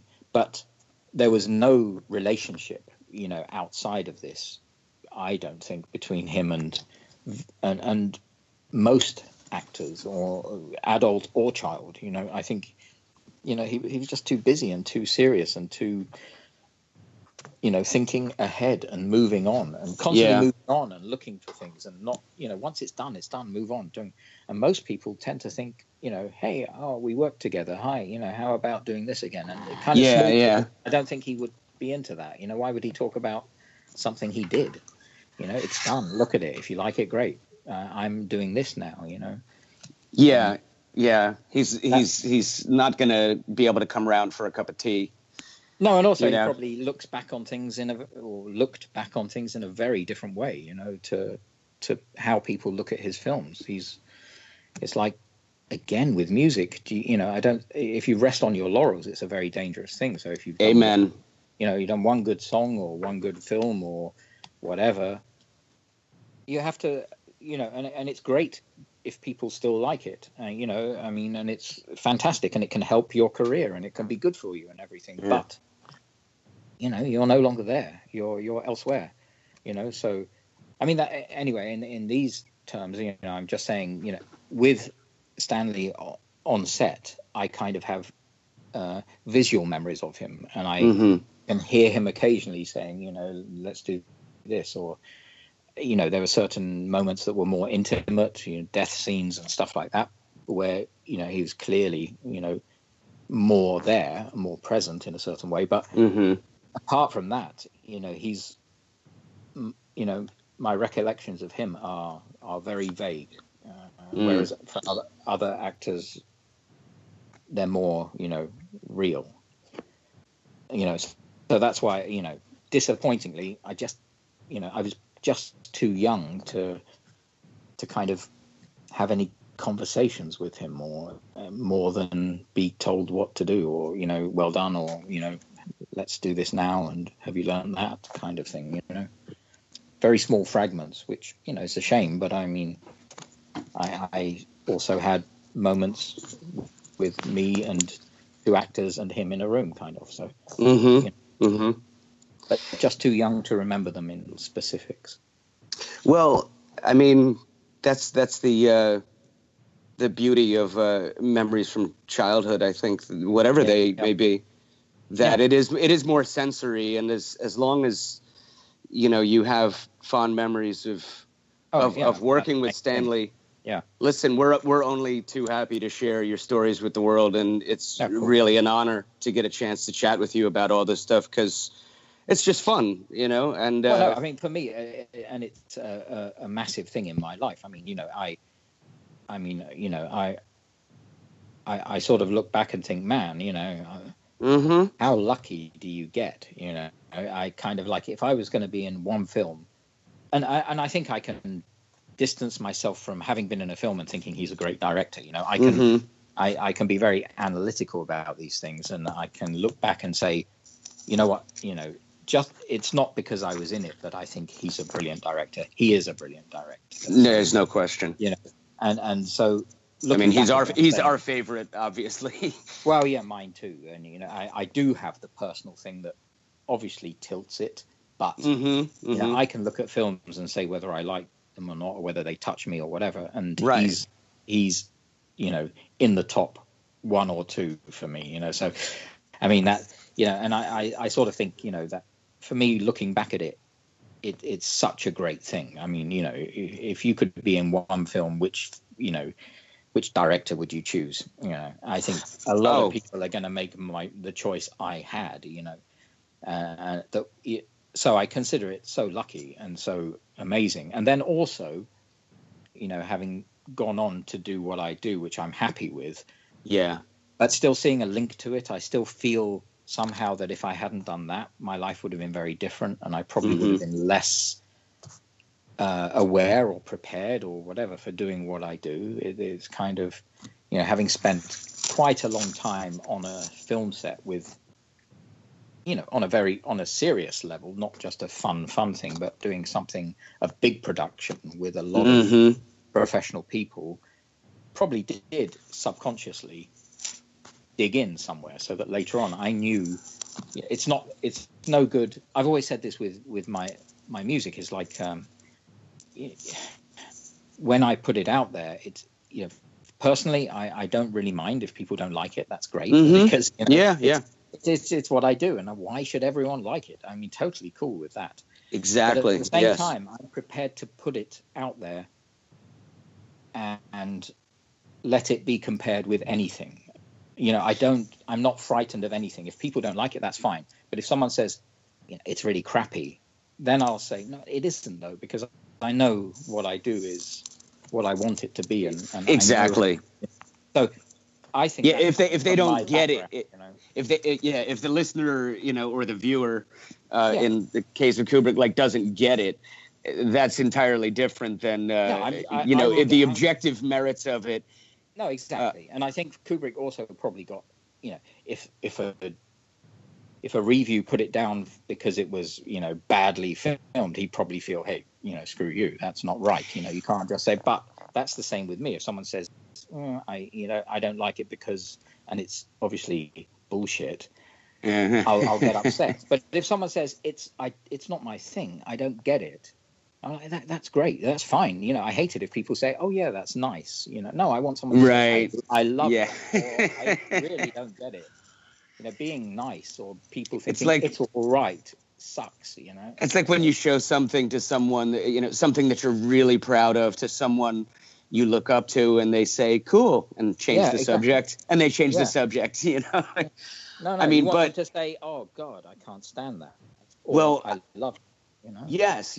And I think for us as musicians, and, you know, how it applies to Kubrick, that, you know, it sounds like what you're saying is that, you know, the only enemy is indifference.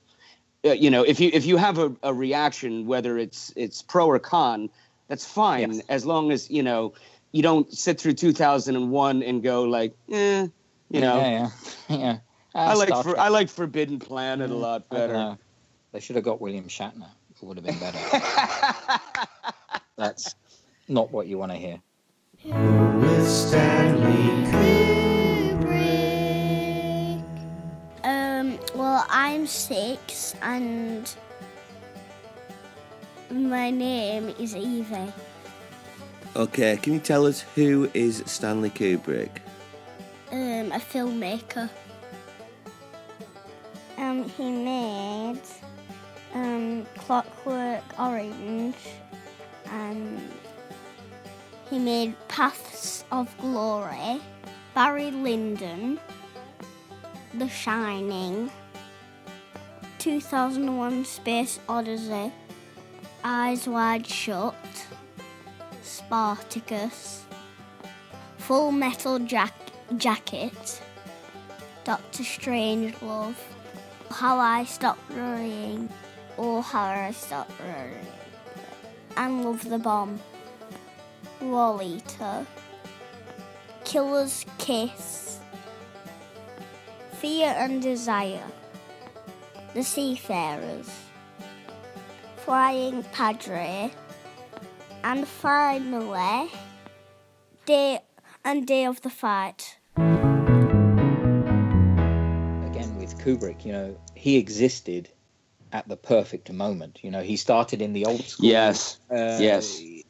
He understood that background of, you needed the studios to fund things, and you needed those people, but he was around where you could move off into territories that were that the studios wouldn't have touched with a barge pole before. You know, the kind of, so, you know, it's also about where you exist, and, you know, your time, and he existed in a perfect period between that old school way and the modern independent way of making films, and being able to do that. So there's a lot of luck involved as well, and I'm glad I'm not a millennial watching Blade Runner 2049. Yeah, right. And not understanding that, you know, for me, Blade Runner is one of the greatest films ever. I love it. Me too. Rutger Hauer is one of I just think he's, you know, a hero as an actor. Absolutely. I mean, and he wasn't even nominated for Best Supporting Actor for that performance. No, I mean, it's incredible. You know, it's just like, if you can't, you know, so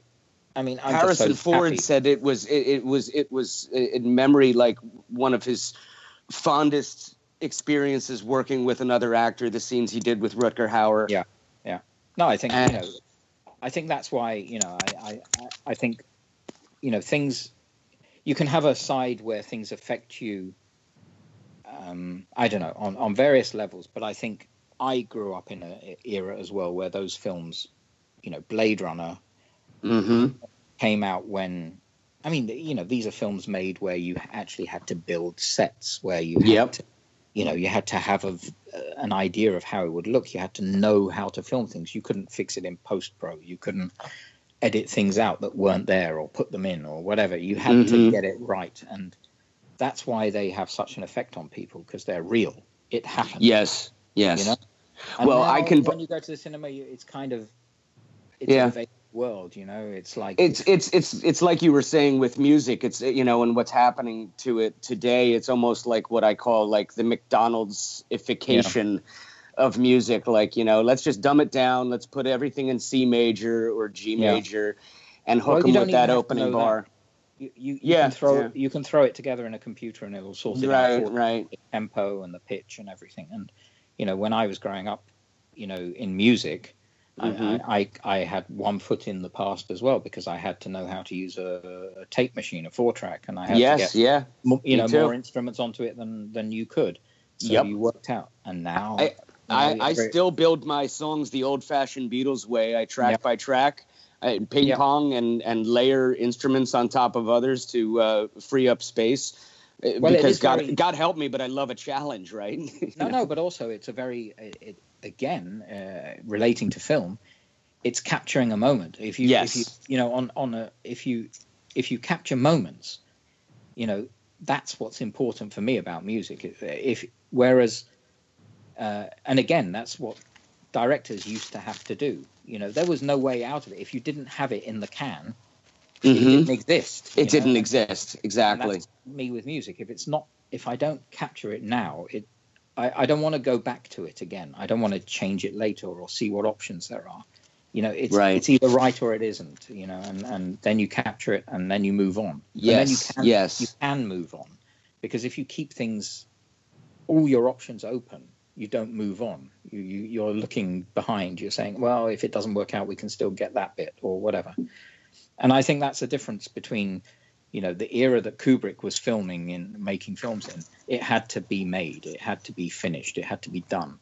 Yes, and now precisely. Open-ended. You can. We could re-edit. We could do this. Yeah, with Avid, nonlinear editing, you can just go in and you could be George Lucas and then go and try to perfect Star Wars. Over the years, and the saying, the artist knows when to stop painting. Yeah, and I wish more people did. It's like my aunt Joan is an artist, and she has an expression. It just has to be good enough for now.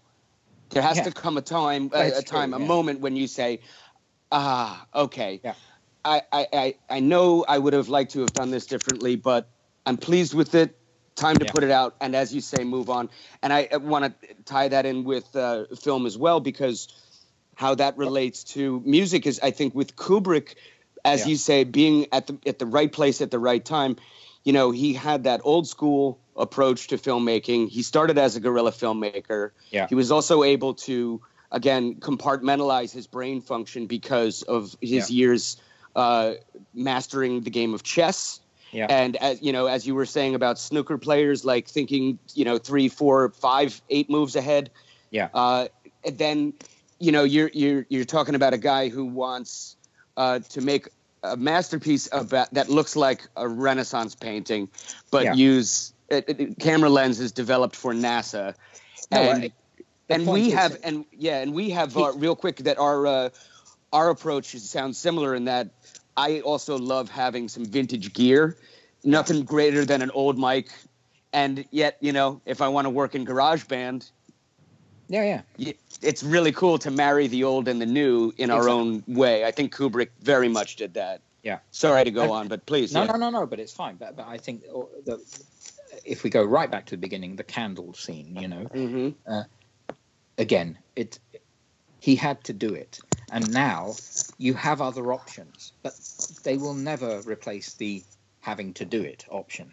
But people will choose it. You know, you can say, let's make it look like it was done by candlelight, and you're getting close to it being virtually.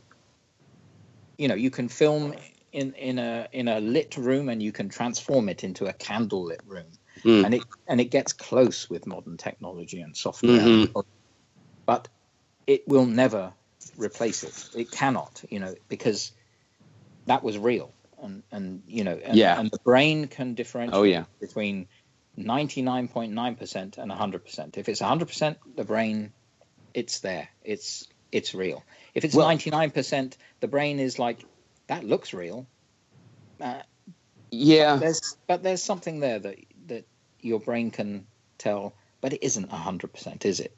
No, exactly. But that is also generationally unique, because I remember reading an interesting article when CGI first came into its own and then evolved. And they were saying that, for Generation X and the baby boom, any of us who grew up on, say, Bugs Bunny cartoons, when we watch, say, Lord of the Rings, and there's all these mountains are falling and fire and everything, what they have to do is beef up the visual imagery with a lot of enhanced sound effects to give it weight, to give those shots weight, because the brains of our generation and our predecessors, we register that as rather like a cartoon. We know Bugs Bunny, it can fall off a cliff and he's not going to die. Yeah. And yet what was interesting is the article pointed out that for the next generation, say the millennials, who didn't grow up on Bugs Bunny or practical effects. Yeah. When, like you said, you had to capture it in the can. People were building sets. They never grew up on that, so there's no context for them to watch a CGI Avengers movie. It's like, wow, that's so cool. It looks so real. And we're going, does it? Yeah. It's totally what I've always said this. It's the thing of, the Bugs Bunny thing, because it's clearly not real, our brains can almost move into that world. It's not pretending to be real. It is what it is. If you see cartoons, they're cartoons. That's why, I had this thing with my kids and my wife when they were very young. It hit at the same time as when cartoons became almost realistic. But it took away all of that side of it, being totally not realistic. So your brain evolved into, or entered that world, and I'm not saying it became real, but you knew it wasn't real, so you were allowed to fantasize. Your imagination was with it. When things become nearly real, like cartoons these days, where it's virtually real or whatever, your brain isn't allowed to fantasize. It's just seeing. It's seeing what is, but it's not quite there. So, I don't get that world. I'm in the old world where what you've got to do is imply what it is. If you imply what something is, your brain can connect the dots. If you're telling people this is what it is by nearly being there, your brain doesn't connect the dots, and it loses something. Yes. Well, that is a further testament to Kubrick's genius, is that, he's the rarest of filmmakers in that he never insults the viewer's intelligence. He trusts that, there are people who want things to be left to the imagination, for us to fill in the blanks. For me, for example, to have shown 2001: A Space Odyssey to someone much younger than myself and try to explain to them, this was made in 1968, and the first proper CGI film wouldn't come along until, I think it was 1990, with James Cameron's The Abyss. There were a few dabblings in 80s films, like The Last Starfighter. It was a lot of computer-generated effects. And as 80s teens, we had affinity for those, but we had that disconnect because we grew up on Blade Runner and, other films with real practical sets. And, I look at Blade Runner and The Shining and other films to an extent, like Being There, at the Hal Ashby film with Peter Sellers. Those all came along at a time when I was just coming of a certain age. I hope to say I was a bright kid, but I was about 11, when I first discovered The Shining. Blade Runner had just came out, and being there was about the same time. And those were films that, for the first time in my life, made me stop thinking of, the theater as we're going to the movies and there's going to be a space chase or a big action scene, and to begin thinking about cinema as art. So The Shining was my personal introduction to Kubrick. And as I've said elsewhere, like, I can't even explain whether or not I liked it at 11 years old. Yeah. I just knew that I was hypnotized by it. Yeah. Yeah. And that's a testament to Kubrick's work. And that happened for me, at a young age. Then again, 80s teen during the home video revolution. So I started watching all the other films. And, I remember the first time I saw Barry Lyndon was, it was 2 VHS tapes. Yeah. It was too long to put on one tape. And I remember getting to the end of it and just being like, it's not like any of his other films, but it's definitely Kubrick. I don't know if I, understand everything I just saw, but I know I'm going to be thinking about this for a long damn time. There's too many distractions as well. I mean, we had the fortune of, there wasn't a hell of a lot of things going on. When a new film came out, it was important. When a new album came out, it was important. Yeah. And so you dove into it. You got right into I mean, and then I don't know, there were important films for every generation, and it seems to have been diluted somehow. I don't know why. Maybe it's just because, I'm old. No. I remember seeing Brazil by Terry Gilliam, and being. Oh gosh, yeah. You're looking at it, you're thinking, it's what another world one. Is this? Jesus, it's so impressive, so intense, and so humorous, and so dark. You're like, that's Robert De Niro from Raging Bull. That's the seriously. Yeah, right. Playing the heating. Yeah, seriously, really. I mean, there's so much humor, but tied into so much depth, and that doesn't, seem to exist to the same extent these days. And it didn't maybe exist then either. I mean, it's just easier to look back and pick up on a handful of films or whatever. But those were the films that were there when I was, getting into things. And I mean, Time Bandits, I think, is one of the most underrated films of all time. I could not. You could look at it more. like a silly film. Some people look at it, but I think it's genius. It's absolutely. And what about that final shot? I mean, Kevin, is left with, no home, no house, no parents. and like a Kubrick film, there's no easy answer at the end of it. Like, what's going to happen to Kevin? No. Years ago, I read in a magazine, long before the internet, just some critic in the States here saying that, if anyone should be considered the heir apparent to Stanley Kubrick, it would have to be Terry Gilliam. And for me, it was it was a bit of a validation, because I'd always had a subconscious correlation between, like, why do I love Terry Gilliam's movies so much too? And of course, Gilliam is a huge and vocal fan of Kubrick. And we're proud of him here in the States, because he is the only American member of Monty Python. Wow, yes. He's from Minnesota. He's from the same state as Bob Dylan. Yeah. I mean, the amazing thing is that, how he fell in with that rabble, with the Monty Python lot. I mean, it's just a crazy coincidence or something, but what a perfect, combination. I mean, I think he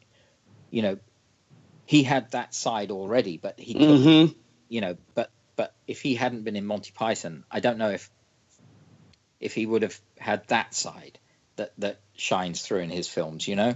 I mean, I think he's, had the best of both worlds as well. He's got that American thing going, but then he hung out with those idiots. And idiots my foot. I mean, there's no shortage of Monty Python fans in the United States, my friend. Believe me. I mean, Steve and I could talk about this too. I can basically quote every episode of Flying Circus, The Young Ones. League of Gentlemen was a latter-day favorite. Oh dear, yes. Adore those shows to no end. And I would just point out that, like, for instance, in Monty Python's The Meaning of Life, right? There's that one sketch where Michael Palin is the drill sergeant, and he's saying, does anyone else, have a problem spending all day marching up and down the square? And one spouse is right. I'd rather go to the pictures. Right, off you go then. Off you go. But yeah, then off you go.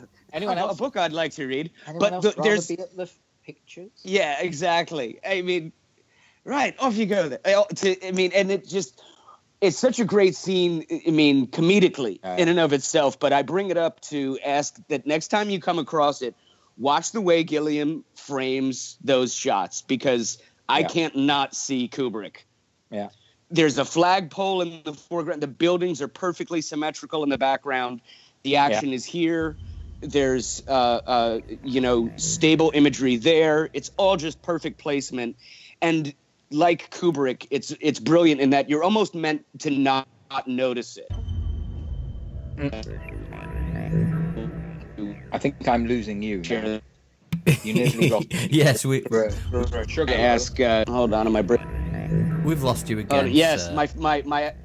Am I back? Hey, listen, can I ask a quick question, David? Am I back? You are back now. Yeah. Go, back. Stephen, go. You talked about being there. The Hal Ashby film was mentioned about 15 minutes ago. And the funny thing is, being there has been mentioned by you two in a different context, not in the film context, about 5 or 6 times during this call. Because every time you say it, you've been using that phrase in just your normal conversation. And I can't help thinking that when I was looking at some of your album tracks last night, David, Being There. Yeah. Right. Being there is on. It's on Tilted. Yeah. Is that anything to do with? Did that title come from the movie or? Yes. Yes. I mean, a bit of everything. I mean, my titles come from, anywhere really. I just tend to, things that sort of do something to me, and it was more about Peter Sellers. Rather than the specific film. I'm a big fan, but more there's a kind of melancholic side to Peter Sellers that got me more than, as an actor, although I love what he did, But so that was more, a Peter Sellers reference. Interesting. And what about the track called "Shining" on the same album? Well, as well, yeah. Yeah. I mean, that was also not named after the film as such, but named after the film, the concept of,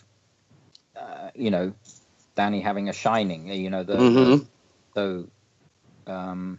So more to do with someone having something, something deep or special or whatever. So comes from the film, because that's clearly where it comes from, but it's more, again,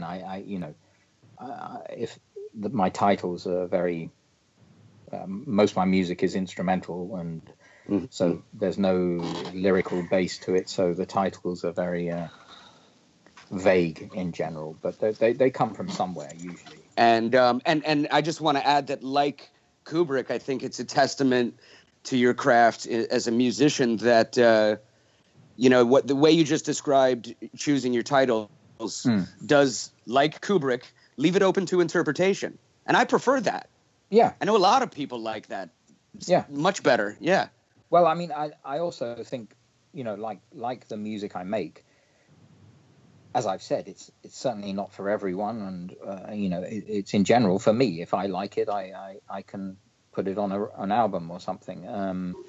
The choice to do it as a career wasn't really a choice, if you know what I mean. It was kind of just the direction I went, and things kind of happened and opened up for me. So I tend to look at things like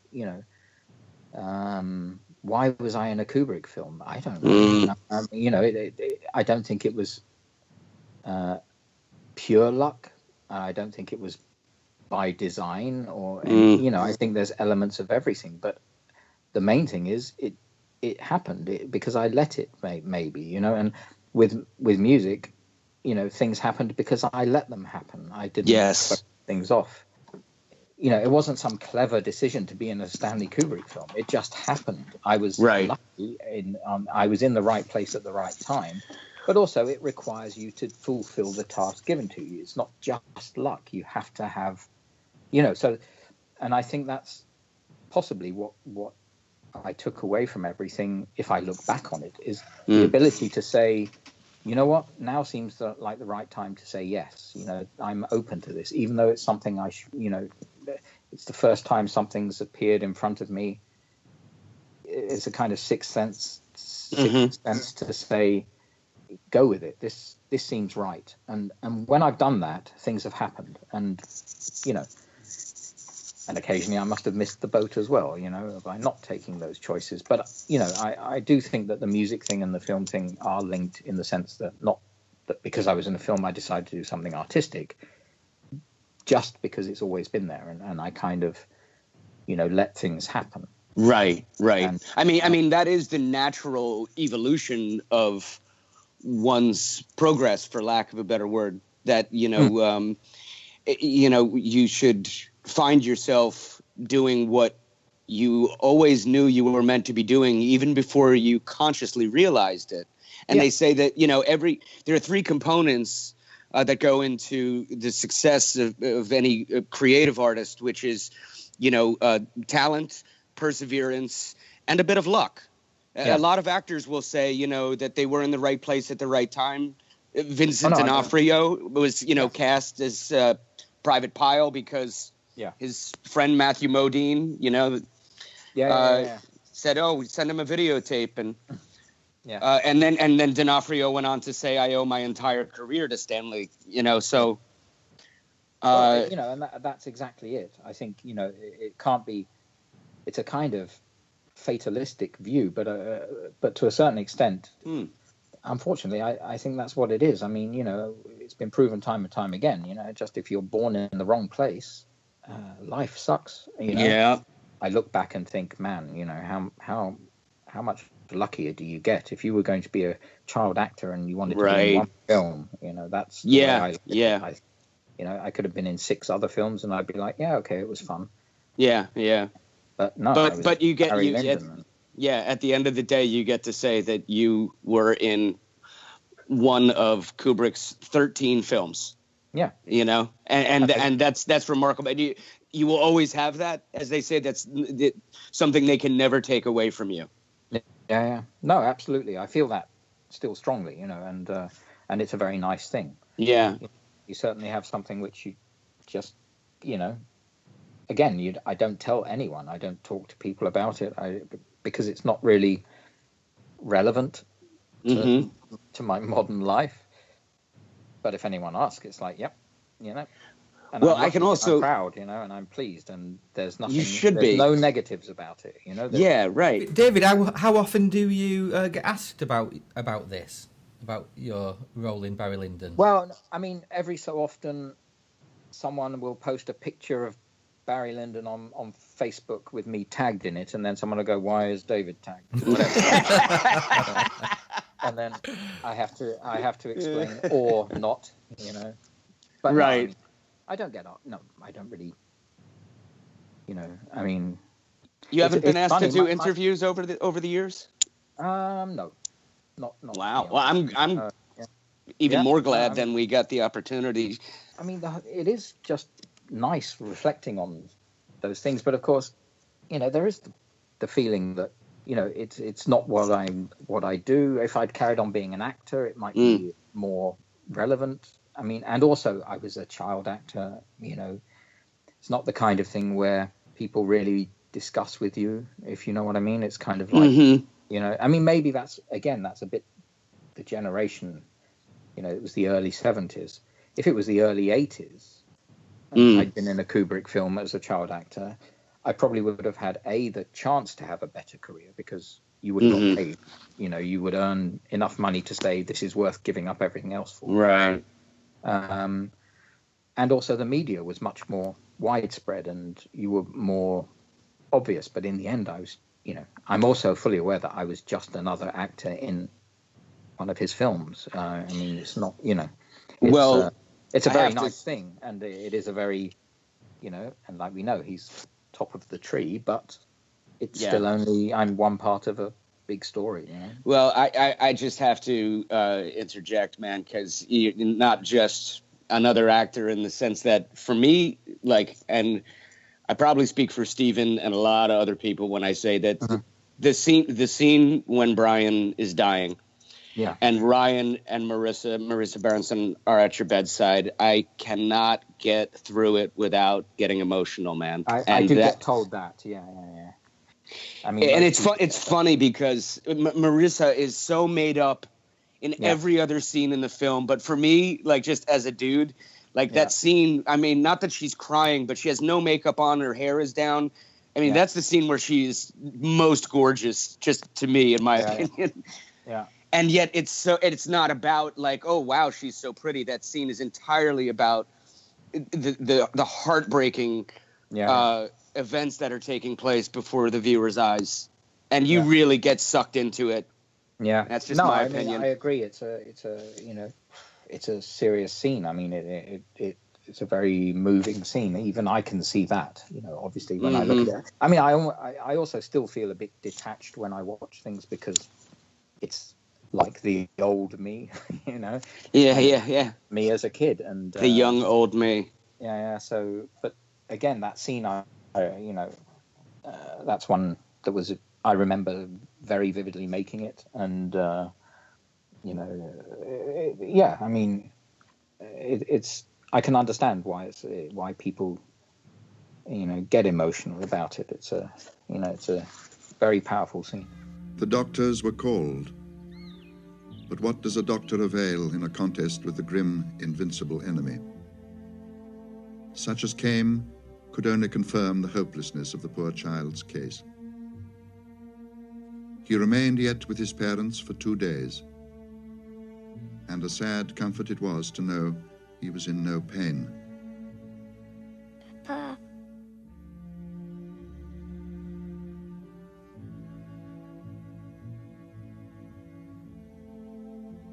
Papa, am I going to die?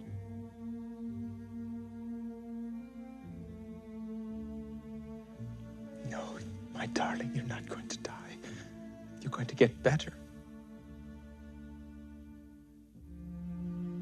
But I can't feel anything, except in my hands.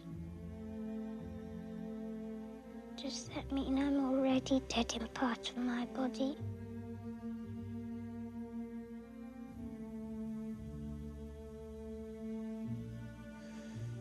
No, my darling, it's where you were hurt by the horse. But you're going to be all right now.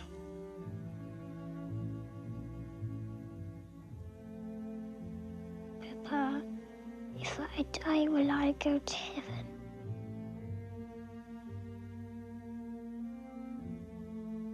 Of course you will, my darling. But you're not going to die.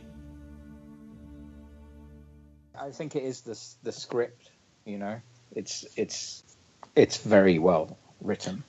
It is, but I have to add that because we started by asking about your relationship with Ryan on the set, that there's no way that would have come across as well. I mean, having the script as amazing as it was is one thing, but the fact that you guys actually bonded during shooting is precisely what makes that connection so real. Yeah. When for sure. I mean, I think that's the whole. It's how we started, isn't it? Talking about Kubrick and how he knew. This isn't good luck that we kind of hit it off or something. And it shows. But I mean, that's some of Ryan's finest acting in all of his films too. That scene. I think if you look at it, he's on a par with anyone at that moment. I mean, it's also a heavy. I mean, I don't think it was an easy film for him. I mean, it's a lot of. People underestimate just how much he would have had to work for that. That whole thing, and And also he, the emotional side, you don't look at the film and think, I think it was a perfect casting as well, because he's not like one of those dominant leading man type things where you say, if the Harrison Ford type thing, you'd be aware it's Harrison Ford kind of. You know what I mean? There'd always be this to a certain extent. Yeah, I mean, Robert Redford was nearly signed up, wasn't he, for the Lyndon role? Apparently, so. That would have been a Robert Redford film. Yeah, right. Ultimately, for a lot of people anyway, and actually, it's Barry Lyndon. In that scene, it's Barry Lyndon. It's not. That's a great point. I mean, I think that was, his choice of casting was very clear on that he probably also thought, he's a good actor, Ryan O'Neal. I mean, I think he's, in that film, I think he's, you couldn't have found a better person. Oh, yeah. Yeah. But not a he is Barry Lyndon. Man, Yeah, I think it works. And I think the whole relationship between me and him certainly, adds up to that scene being powerful, and there's no way around it. Yeah. Wow. Yeah. It's just fascinating stuff, and we could go on and on, I'm sure. Yeah, no, exactly, David. I'm sorry, because no, it's cool. As can happen, we get into this, and then this much time has gone by, and I'm giving Stephen way too much work in post, and I feel like horrible. Yeah. Well, we could always put the classic 90-minute intermission into this 3-hour interview. Exactly, right. Yes. Why not?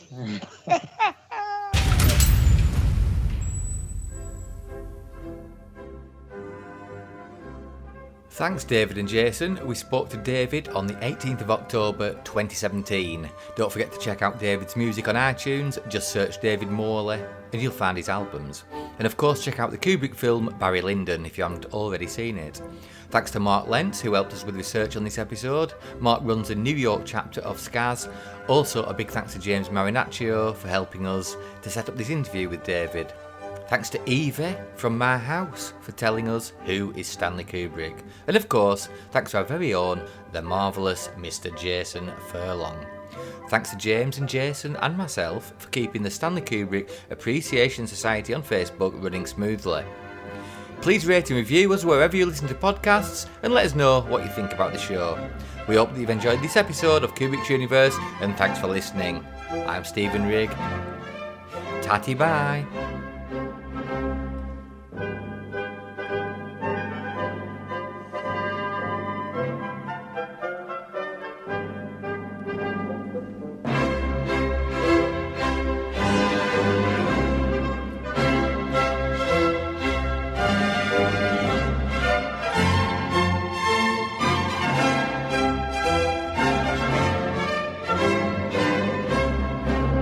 It's Kubrick's universe. We just live in it. We have taken very thorough precautions in this podcast against broadcasting anything which might only be attributed to human error. Why did I ever like ABBA? Oh, God, how they played them. Yeah, they played their records to death. And then one day I just, I heard Knowing Me, Knowing You or something. And I was just like, I love this band. They're the greatest thing of all time. My parents were right. They were right. Thank you for listening to the Stanley Kubrick Podcast.